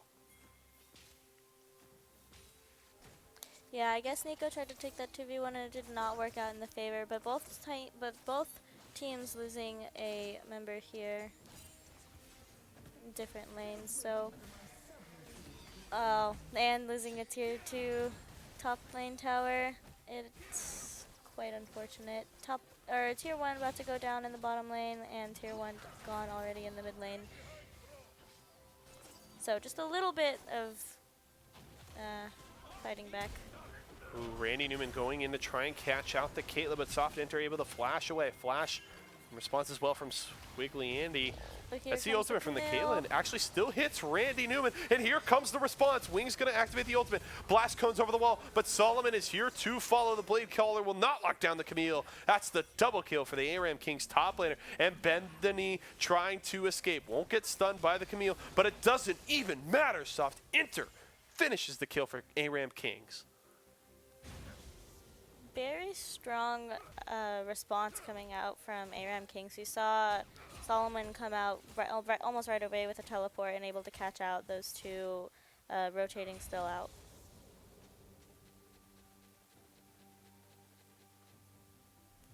Cloud Gaming on the back foot here big time at this point. That's going to be a 5,500 gold lead for ARAM Kings. They've also got the double Infernal Drakes.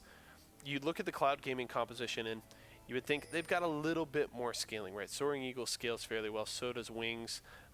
Caitlyn, solid mid to late game, scales fairly well, but Nico maybe not quite as much, and not as much of a front line for the ARAM Kings lineup. But when you add on double Infernal Drakes onto a team with 4 big damage dealers, ARAM Kings is extremely scary here.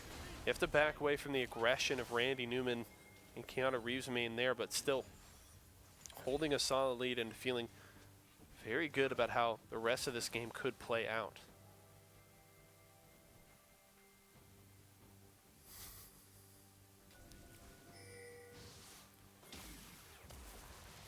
Drake is up here in Cloud Gaming, trying to maintain some semblance of vision control around this area of the map as Randy Newman taking a lot of damage again.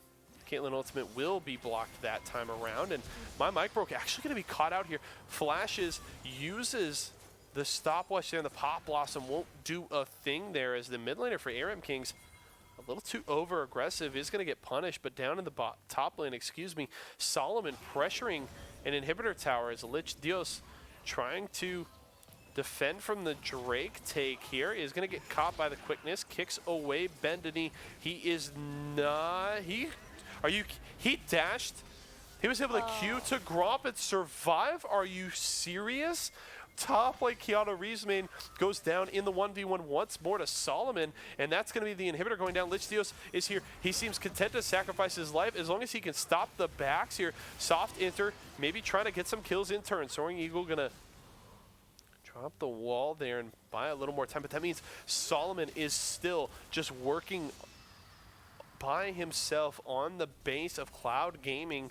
Wings here to defend, and Solomon electing to back away for now, and they don't even get the Drake. Cloud Gaming spend all that time.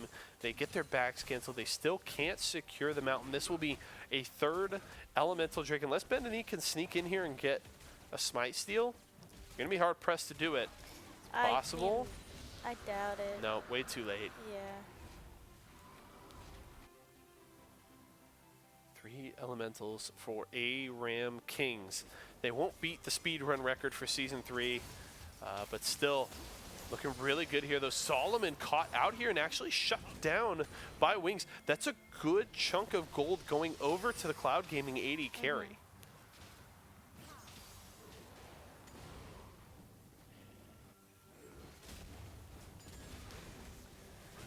Baron is going to be the next target for both of these teams, especially ARAM Kings. They've got the single mountain and the double Infernal, so they're going to be very confident in any sort of team fight.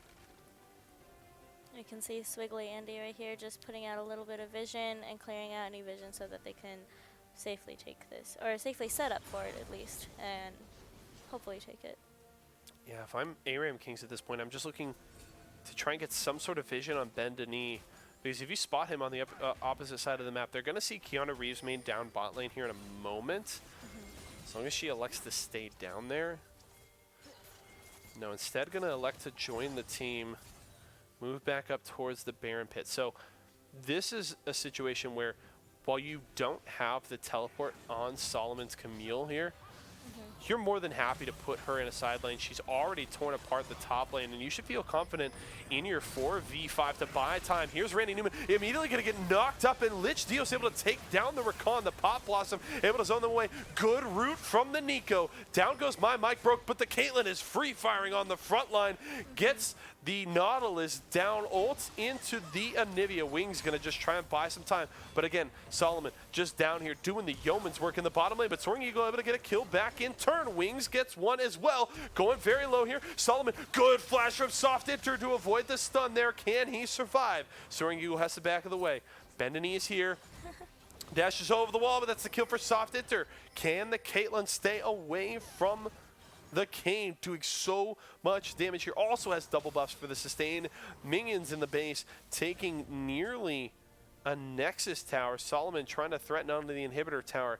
Big push here from ARAM Kings the gold. Just 4,500 separating these teams.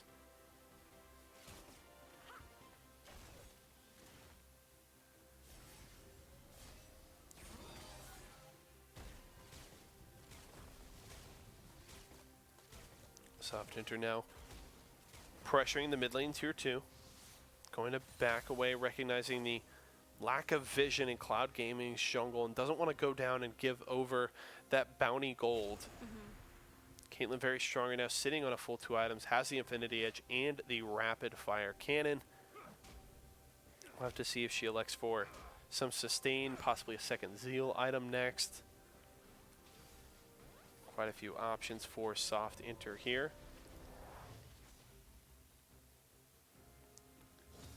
Kings looking to, again, set up around this Baron. And Cloud Gaming isn't going to give it up for free. They're trying to throw up as much of a defense as they can. The Nautilus down bottom lane. At this point, Keanu Reeves needs to join the team or push the lane. Isn't doing much, just standing at that inhibitor tower.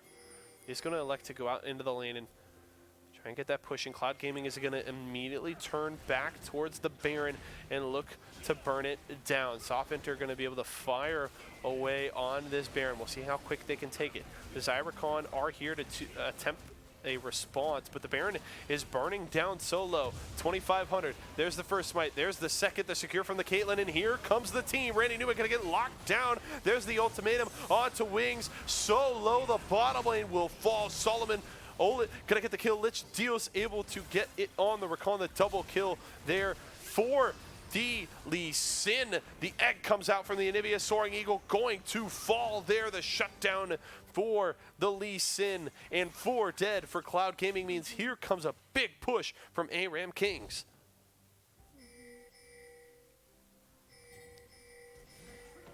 Already looking to take top lane inhib as well.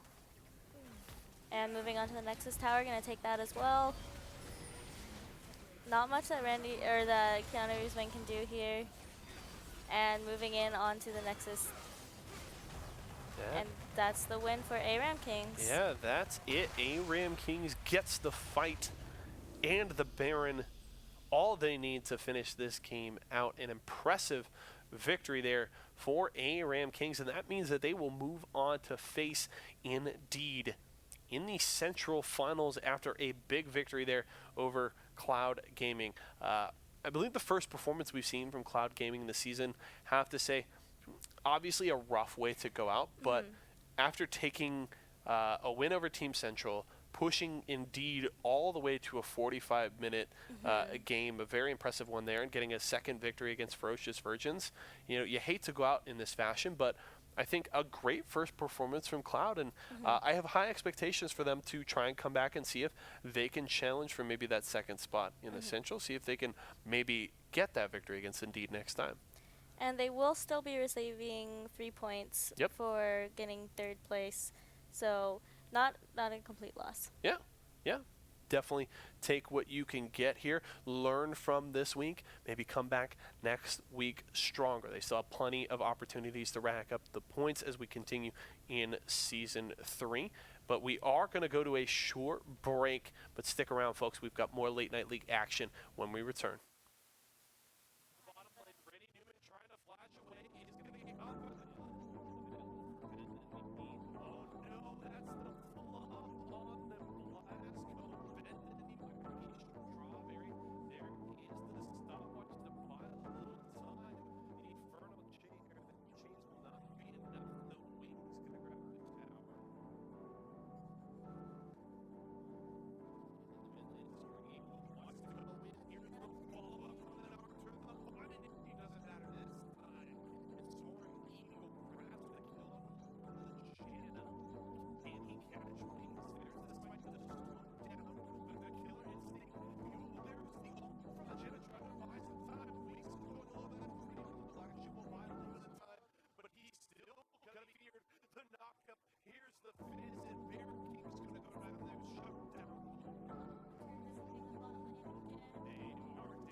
All right, ladies and gentlemen, welcome back to Late Night League week number 3. JC and Kathy here to bring you more action as we will close out the Central region here next. We've got Indeed facing off against ARAM Kings in the Central Grand Finals coming up next. They are actually right into Champions Select now, so we'll cut to there in just a moment here. But ARAM Kings going to have to try and take down the Titans in Indeed here, and they need to do it 2 times in a row. Otherwise, Indeed will make it 3 weeks in a row that they have won the Central region. And I believe that in the winners final, or in the grand finals, the winning team does have a 1-game advantage. Yep. Actually, so might want to. We will adjust that soon in the graphic. But Well, I mean, I guess it's essentially like the loser's bracket, they have to reset. So Yeah. you can think of it 2 ways, right? It's a best of 3 with a 1-game lead for Indeed, or just 2 best of 1s that ARAM Kings has to win both of. But I Indeed would see Champions Select a here. Camille band on the side of Indeed. Yeah, I am totally fine with that. Oh, Yeah, I mean, you can think of it either way. Yeah. It comes out, the math works out the same. So, key. but yes, Camille banned there. Solomon not going to get that again. I would have a little more confidence in Korean Banana to deal with the matchup, but I don't mind banning it away whatsoever. And interesting enough, actually, Korean Banana's Khaled banned away, as that looked pretty darn good in their game earlier against Cloud Gaming. Was a big part of that comeback earlier on in the night. And we're going to see a Morgana Caitlyn bottom lane here. I love this. One, we're getting Soft Enter back on the Caitlyn that looked very good in the last game. And the Braum Caitlyn is a solid lane matchup, but Morgana Caitlyn even better.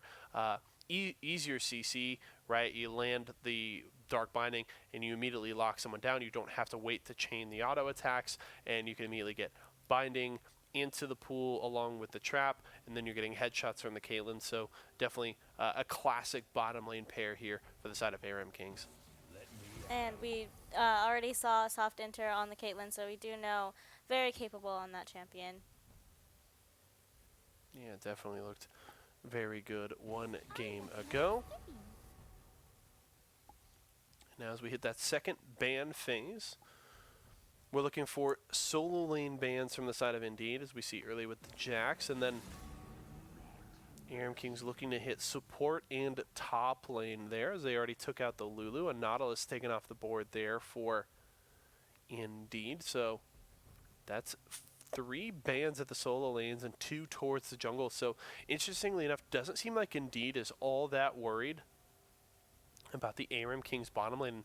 ARAM Kings say, fine, we're going to take our best laning duo here, as the Aatrox taken off the board there for Korean Banana. So overall, 7 bans towards the solo lanes here, and especially a heavy focus towards the top side of the map. So Korean Banana, Solomon, even my mic broke, going to have to dig down in those champion pools just a bit. Do you think Bear King is going to pull out the Draven again?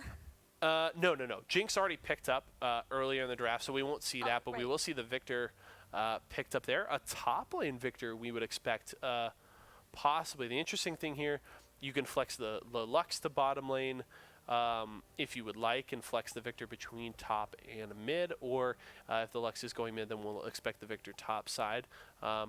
Victor, typically a pretty safe top lane blind pick, so or even in mid lane. So I honestly like that selection here. Saving, counter picking, you can really do a lot of adjustment and flexing here in the composition based on what ARAM Kings grabs here.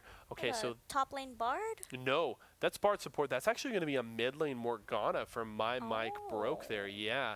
Switching things up here a little bit. We expected the Morgana Caitlyn bottom lane, definitely a classic pair there, but ARAM Kings throwing a bit of a curveball here in their last phase of the draft.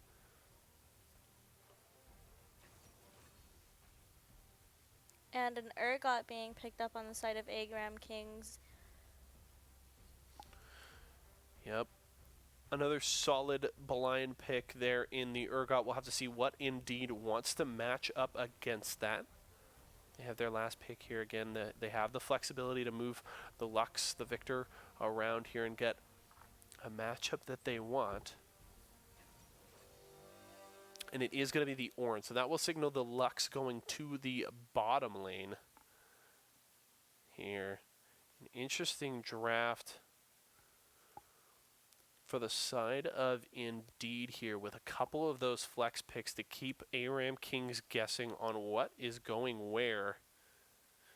And they'll end up grabbing that big tank for the top side to go into the Urgot. So a couple of top laners that have fairly solid laning phases here.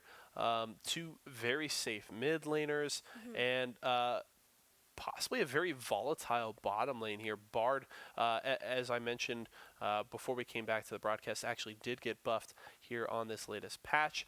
A buff to his base health, which is very, very nice because Bard very consistently a very squishy champion. And so typically is very easily punished in the laning phase. Also a little bit of a buff to his magical journey travel speed. He loses a little bit of health regen, so it's kind of that trade-off where you have a better health pool, but you can't sustain it up quite as much, so you're still a little more dependent on his healing shrines. So I love to see Bard coming back into the meta, one of my favorite champions, and we'll have to see how things shake out. Meeps are awesome. You got to take the Snow Day Bard. I know. Best skin. That's the only skin. He has all good skins. I'll give him that. All great skins, but Snow Day Bard with the little Pengus. Yeah. I'm pretty excited to see.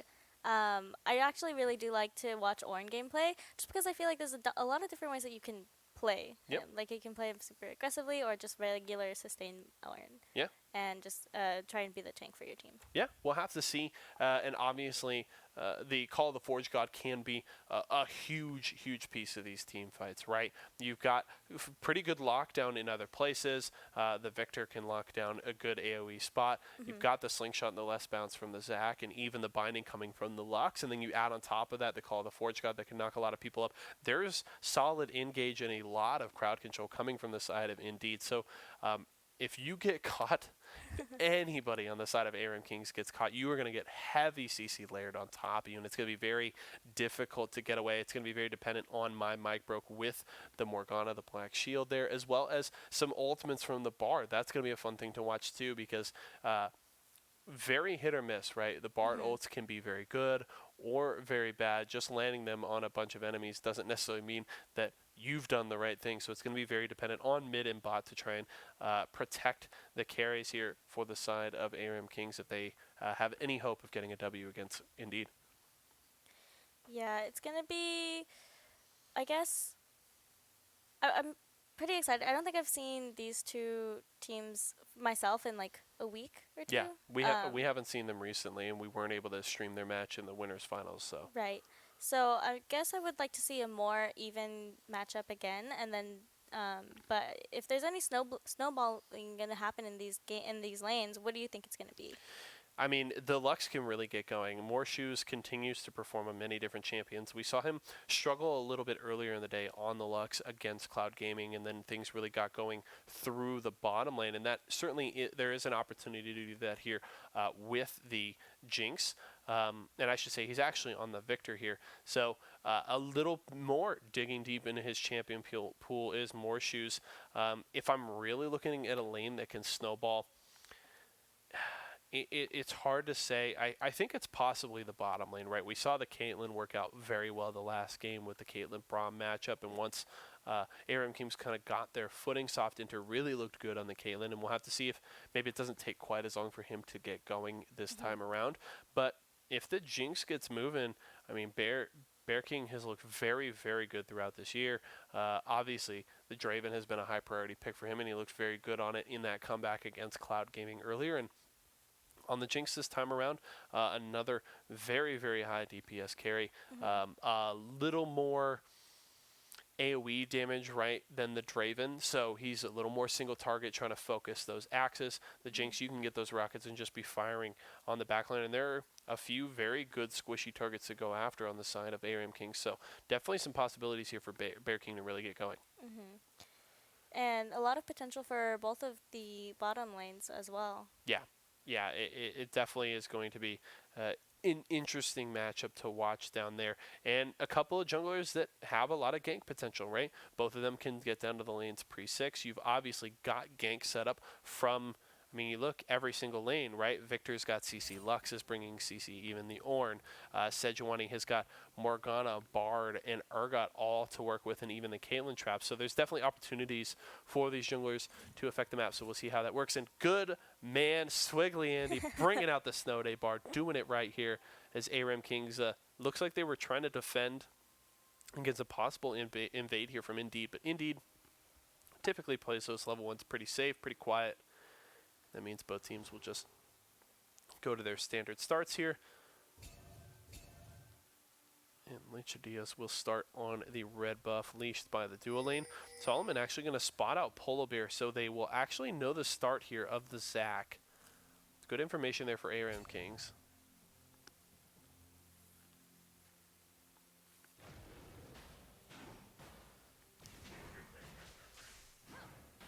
So Polar Bear will get the leash from Morshoes Victor. Or no, from actually Korean Bananas. Ornn Morshoes into the mid lane there. So both junglers starting on their respective red buffs.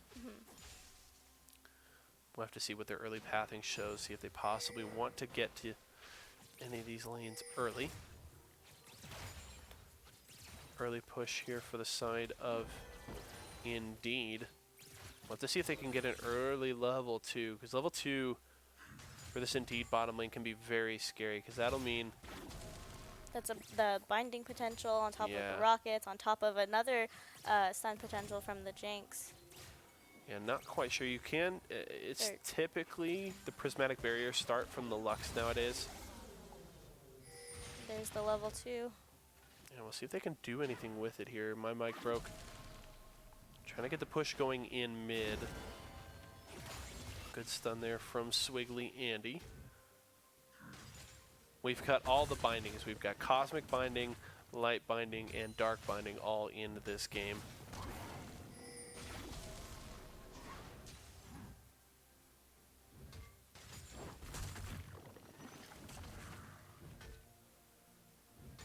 Korean Banana building a bit of an early CS lead topside. Solomon not going to feel too bad. It's very, very early. Good poke there in the bottom lane, however. Korean Banana going to take some damage as Solomon gets those guns firing onto the Ornn. Polar Bear was hoping to get down to the bottom there a little early, but looks like ARAM King's kind of sniffing out this possible early game. Korean Banana's in trouble. Flash in from Solomon. Is it going to be enough? No. Oh, Solomon nearly taking out Korean Banana there. Both trading flashes, and that would mean Korean Banana is going to have to back to base and use his teleport to return to the top lane. But a great early aggression there from the top laner for ARAM Kings. Zac creeping up might gank this mid lane. Yep. Black Shield popped there from my mic broke, but at least is able to avoid the CC from the initial slingshot. Takes damage from the aftershock. My mic broke able to back away though without even having to use a summoner spell. So the Morgana not feeling too bad.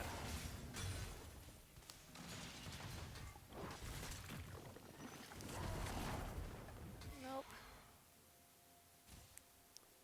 Korean Banana returns the lane with the Ruby Crystal. Able to get a solo trade there onto Solomon as he's going to try and maintain the CS lead. Sejuani did wander into red side jungle, leaving a ward, so hopefully that will give a little bit more information. And Korean Banana also kind of suspected, did a question mark ping and put a ward in his respective bush. Yeah, we'll have to see. Not a lot of incentive for Polar Bear to go to that part of the map with Red Buff and Krugs already down. We'll expect him to move up and possibly take Raptors here soon. It looks like he's going to try to get into the bottom lane. Soft Enter not electing to step forward enough to incentivize the Zac to go in for the gank, so he'll back away momentarily, but he is going to get in towards Swiggly Andy, but he's just going to be able to portal away from danger.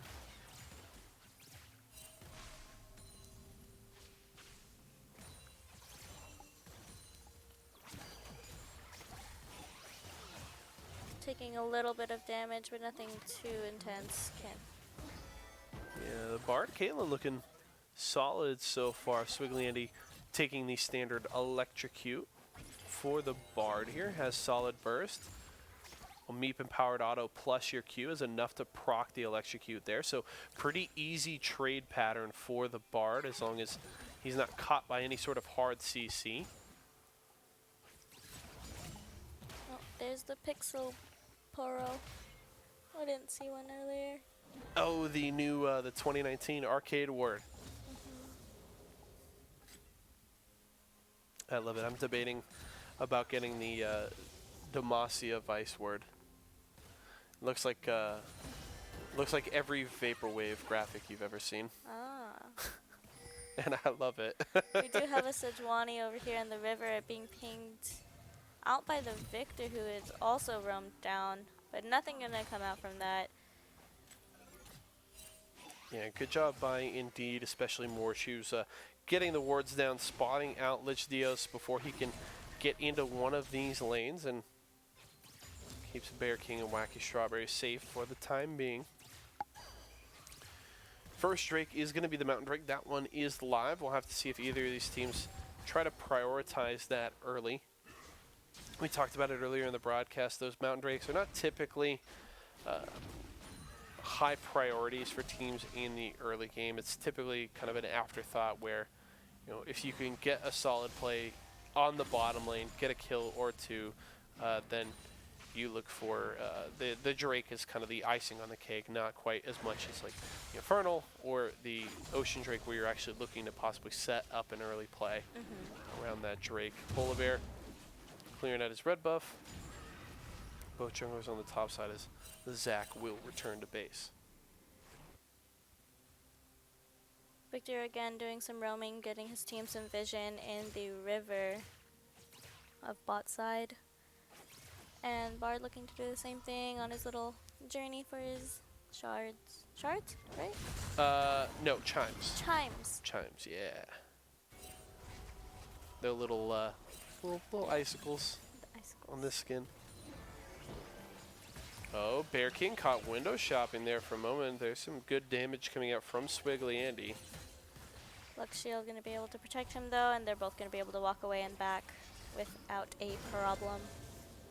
Second best part of this Bard skin is your health shrines. They're hot cocos, and when they fully charge up, you get the Oh, I little, know. you The get the steam. marshmallow and the steam, and then you Yeah. get the little candy cane in there. Good job, Riot. This is a great skin. Makes me proud. Andy wandering into the jungle. Not really going to scare Polar Bear, but not going to place down place down one ward. Just to give that awareness for his team. Lich Dios possibly looking to get something going in the mid lane. Morshoe's not pushing up too far, has that blue buff. Isn't going to want to give that one away. And it appears Indeed may rotate for a play in the bottom lane. I think they're hoping for a blast cone there near the tri-brush to try and get something going. But that good deep ward actually thrown down by Swiggly Andy will spot that out, as well as a good control ward near the tower, and that tri-brush means that Polar Bear showing up in the area is spotted out. They can play around that information, back away from any trouble. Morgana landing a binding in the mid lane, and Sejuani still just roaming in the top side of jungle.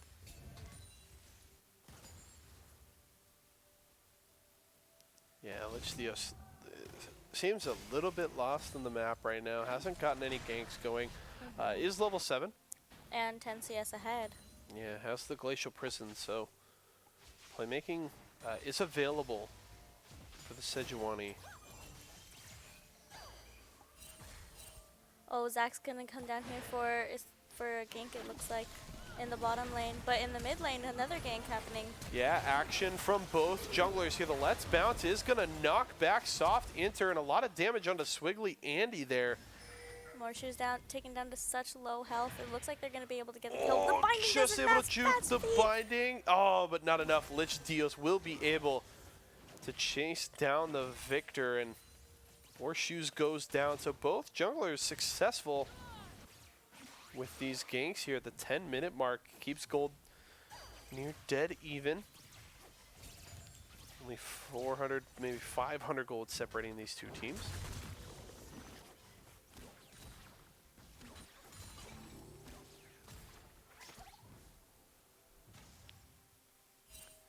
Looks like bot lane's gonna head up to the Dragon's Pit, and they're gonna help Polar Bear out with that.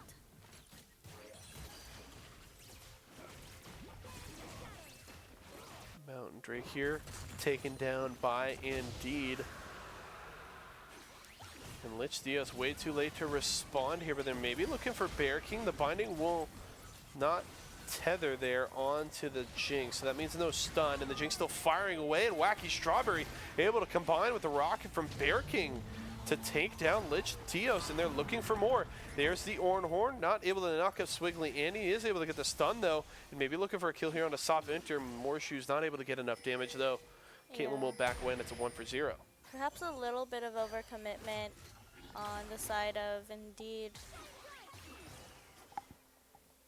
for the Orn to teleport down and ult, but he was already there, so might as well just try and get as much as he can out of his teleport. But it looks like 2 plates might fall on the side of topside tower for Indeed. Orn gonna make his way back though. Oh, 3 plates gone. Great push here from Solomon. Korean Banana finally arriving back to the top lane to clear out that wave and try and protect that tower. These teams very, very close here. Near 13 minutes into this game. Indeed, looking to secure their 3rd Central Bracket win in the first 3 weeks of Season 3.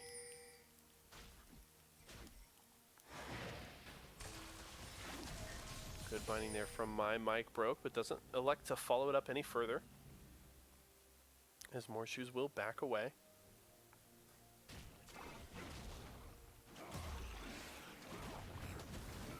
Meanwhile, Indeed is trying to secure the Rift Herald here. A lot of Rift Heralds tonight have kind of flown under the radar. Really haven't seen a lot of fights in that part of the map. No. Good ultimate there from Swiggly Andy, able to lock down Morshoes momentarily. The Black Shield will keep my mic broke alive for a little bit longer. The pool not quite enough to finish off the victor, and Morshoes actually able to strut away from trouble here. Korean Banana taking a lot of damage here, able to charge away from trouble, and Indeed able to avoid any casualties there in the mid lane as Solomon continuing to just beat away at this tower in the top side.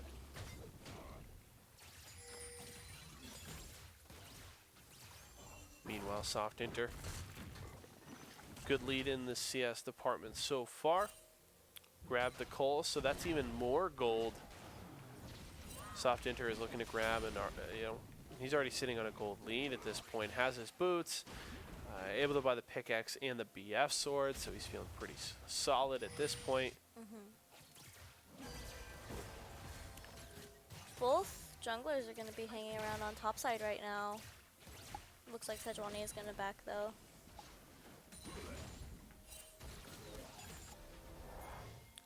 Solomon up topside, still trying to get the push going against Korean Banana. Polar Bear gonna return to base.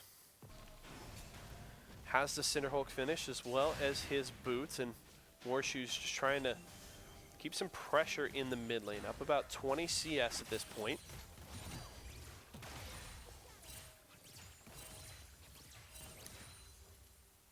Soft enter trying to push out and maintain the CS lead that ARAM Kings has in the bottom lane as well.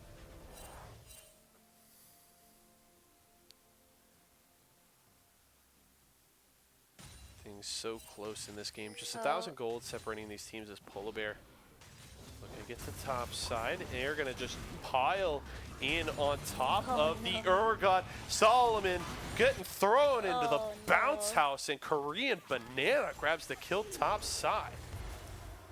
Holton bottom lane will lock down Bear King for now, but they aren't able to lay the CC quite well, but it doesn't matter. Lich Dios still able to take down Bear King, but top lane, that's a Rift Herald charging into that tier 1 tower, and no response as of yet. Solomon isn't even up for another 12 seconds, so that will mean at least another charge for the Rift Herald there onto the tier 2 tower. What a well-timed gank too by the top lane to gank and kill the top laner right after turret plating falls. To just quickly take that first tower.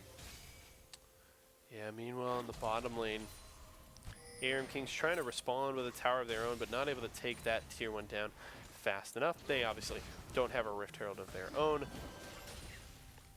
Not a lot of vision for ARAM Kings on the top side of the map, so I'd like to see a little bit more of that, while Indeed still has 3 or 4 wards, or has a decent amount of vision. But both of these teams are really going to need to start deciding where they want to put their resources into.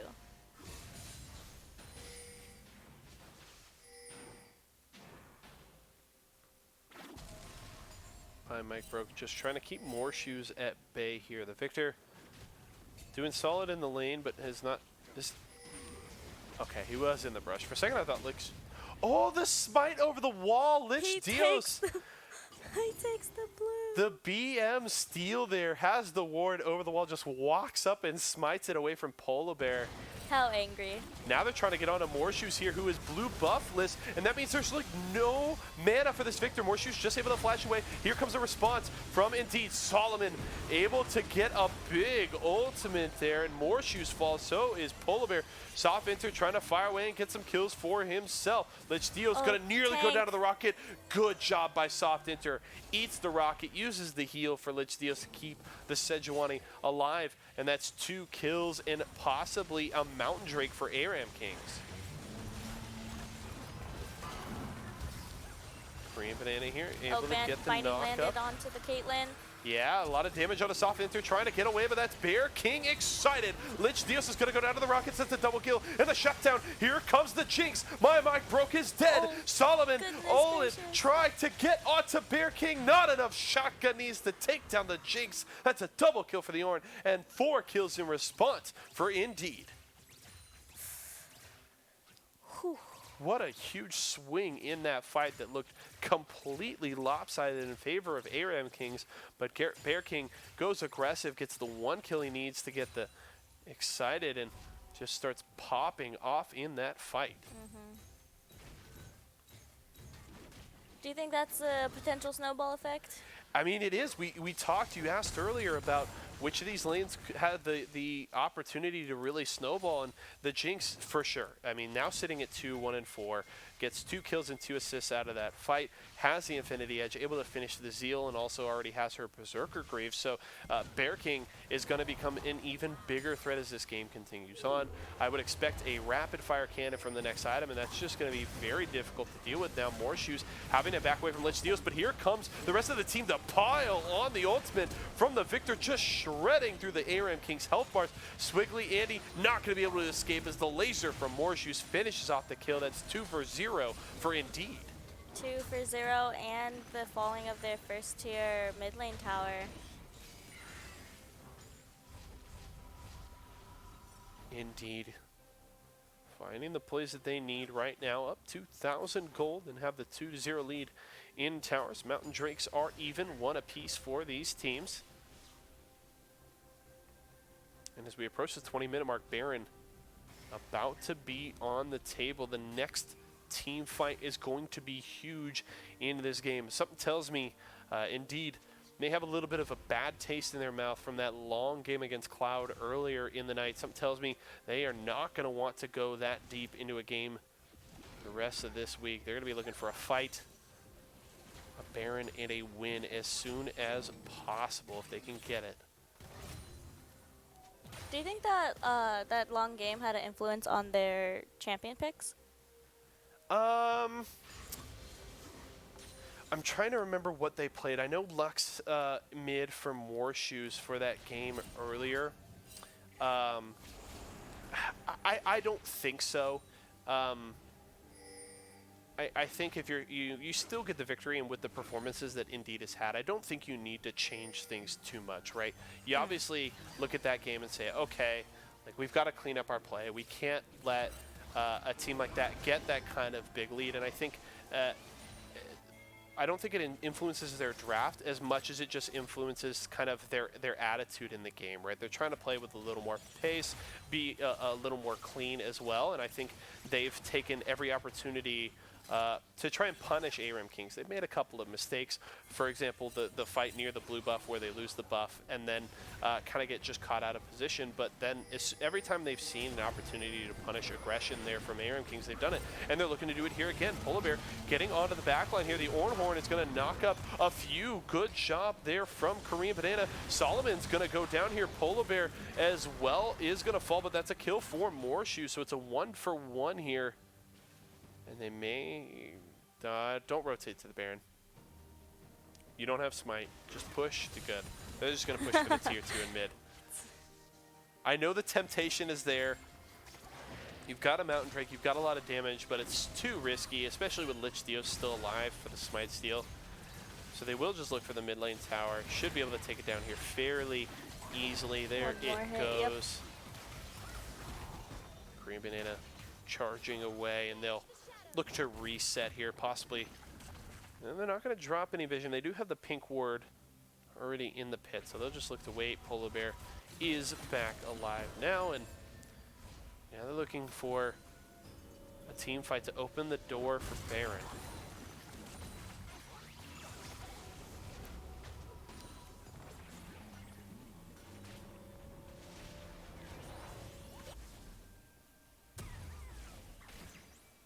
Looks like a full reset here from Indeed. Lich Theo's going to try and clear out some vision around the pit. Takes out the control ward there.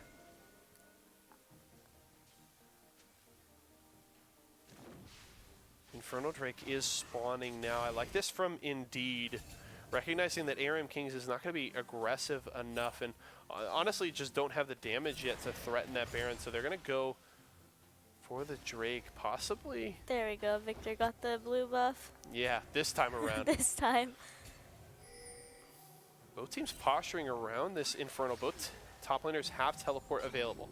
So we need to keep an eye when they decide to activate those. Both of them being patient for now, as neither team has really gotten a good start on the Drake. Korean Banana Just wandering around up there, like waiting for his team to need him or waiting for...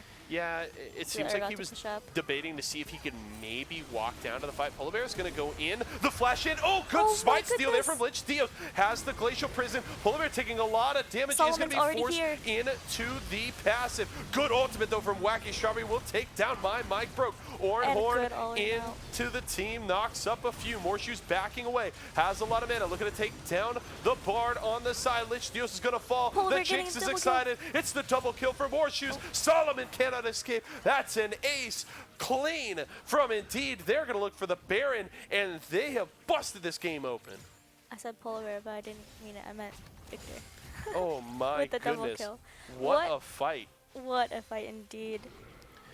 And crazy to see Polar Bear actually get so heavily focused early, forced out into his passive before the fight has even truly began for the rest of his team. Still survives. The rest of his team is able to pile in and back him up and push to a victory in that fight, I should say, as Morshoe's doing a great job maneuvering around the fight. Obviously, Bear King free firing on the Jinx. That's a 24-minute Baron for Indeed as they sit about a 7, maybe a 6,000 gold lead, and we've got the Baron to work with for the next few minutes. That started out, that fight at Dragon didn't start out in the favor of Indeed. Not at all. I mean, Solomon got there before Korean Banana as well, but the timing on Korean Banana for him to get there in the position that he did with his ult was really able to just knock up the rest of the team so that Bear King and Morshoes could just focus them and just kill them. Yeah, it really felt like soft enter was just a non-factor. After they initially force out the passive from the Zac, it really felt like the Caitlyn did almost nothing. Then you've got Swiggly Andy on the wrong side of the fight to where Morshoes is easily able to go over and solo down the Bard. So really just good positioning from Indeed there. A bit of a misplay at the start, but the team backs up Polar Bear. It's something that they always talk about on the LCS, right? It's like, you know, you always want to try and make the right play, but at a certain point, like, you just need to go with the call that's made. If somebody makes a call, you're going to go for something. The rest of the team has to back them up, and that's what Indeed does there. They recognize that they need to go back up Polar Bear, and things work out. I mean, couldn't have worked out better. You get a clean ace and a Baron. It's going well. And that's when you're talking about the just full commitment to the call that was made. And let's see if they're going to commit to the mid lane here, trying to take their inhib tower or not in the mid lane. They've still got a tower left, tier 2 tower left in bot lane, but I think they're just going to focus here. Okay, wave clear from the side of ARAM Kings. They're buying time for now.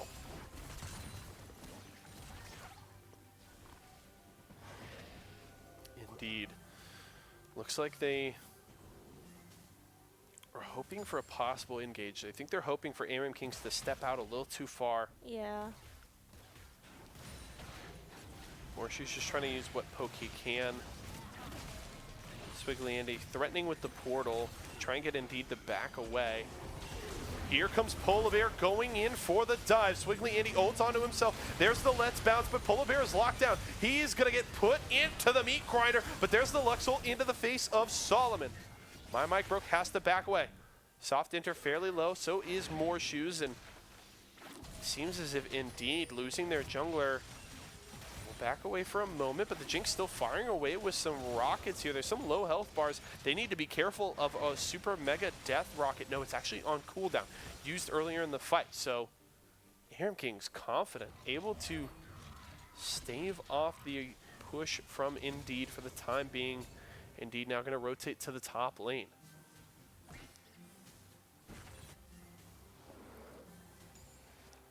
think we're going to see Victor go off and get his other blue buff. Yep, he wants them all now. He's going to make sure they're secured after getting No it one's going to stolen take it from me this earlier. time.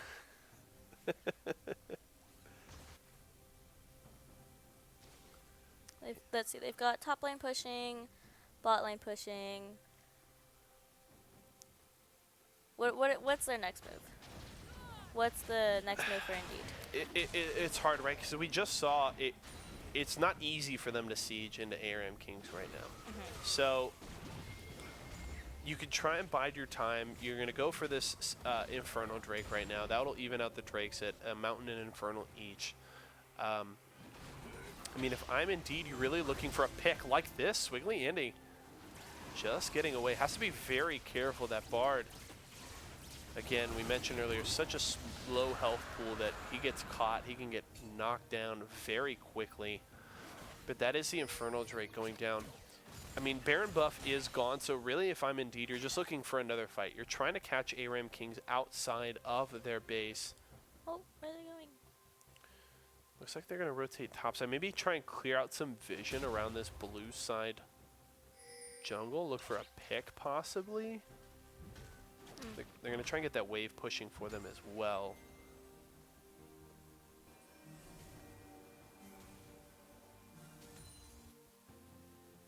Indeed, just being patient right now. They know they don't need to force the issue. Approaching 30 minutes. A secure 5,000 gold lead for Indeed. Yeah, I think they're just waiting for this next Baron. Baron will be up in less than a minute. And they know they want the fight, and ARAM Kings cannot concede another Baron to Indeed. So that means that they will have to respond, and Indeed should get the fight that they needed. Another big fight like they had earlier. You know, if you're getting 3 or 4 kills in that fight and then a Baron afterwards, should be enough to finish off this game. So Indeed knows exactly what they need to do here, what they need for a victory.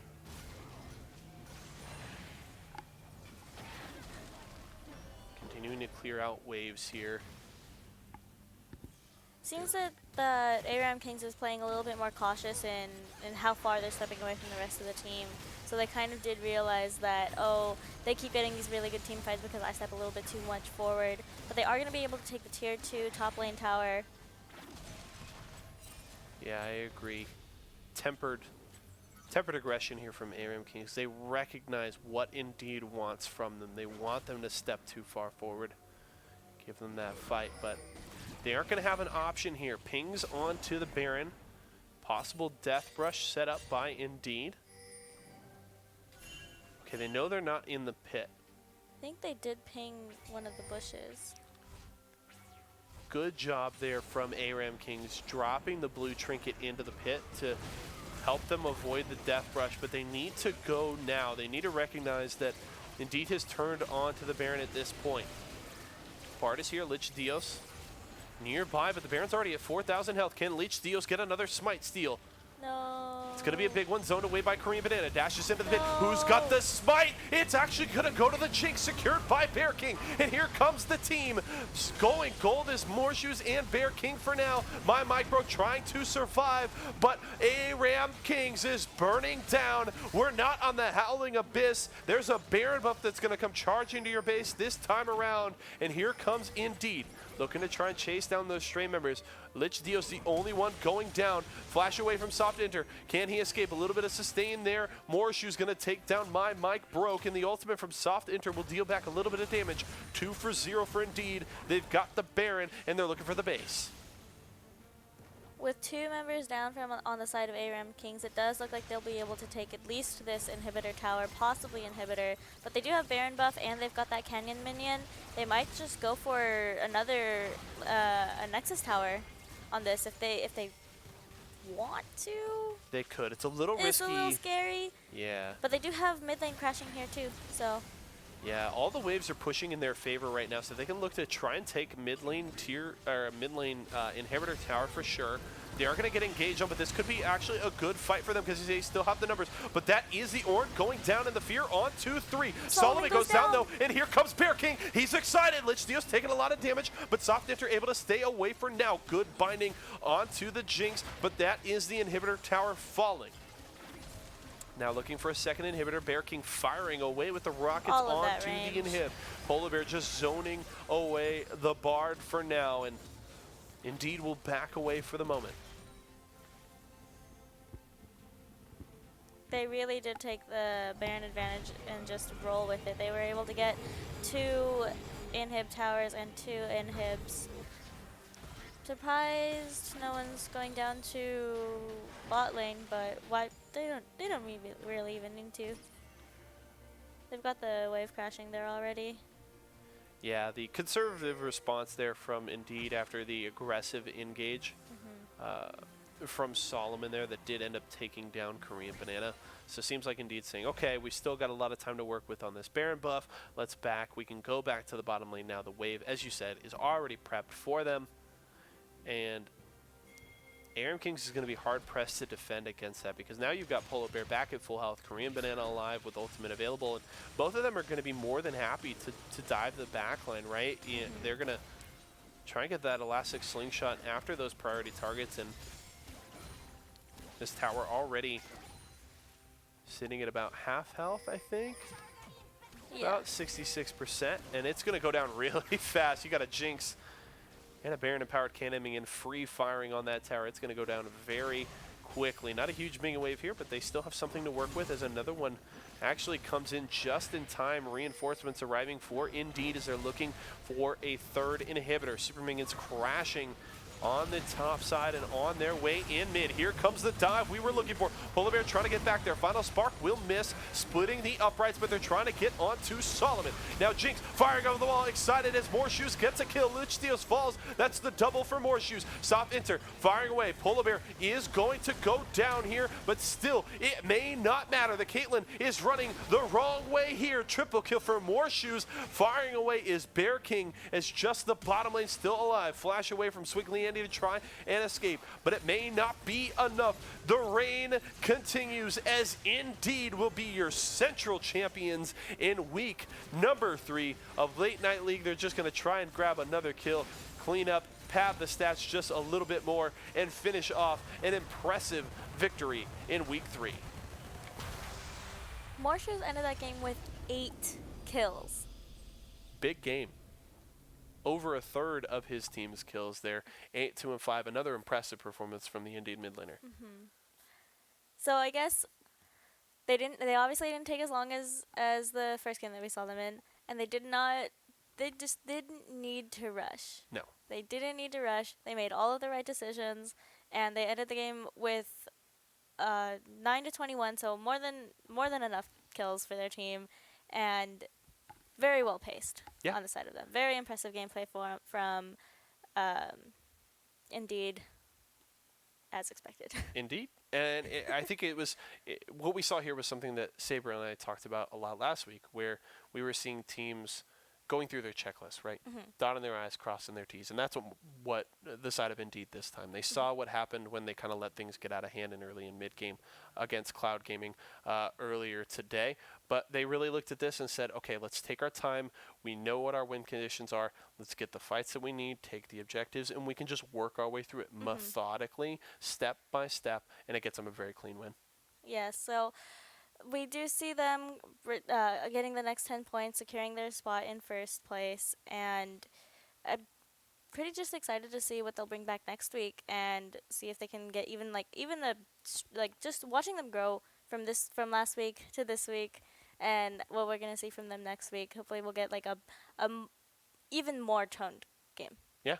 Definitely cleaning things up. They got their first challenge this week, but able to fight through and grab a third victory here in Late Night League Season 3. That is going to do it for us this week, folks. We appreciate you guys joining us here in Late Night League. We've definitely got more action for you. Remember, we've got 4 more weeks of regular season action before we hit our grand final, so make sure to tune back in. I do want to say big thank you for Kathy for stepping in on late notice. Had fun casting with you. Hope you had a blast today. I certainly had a good time. Thank you for having me, JC. All right. Always a good time, folks. We're going to close out for tonight, but we will see y'all again next week.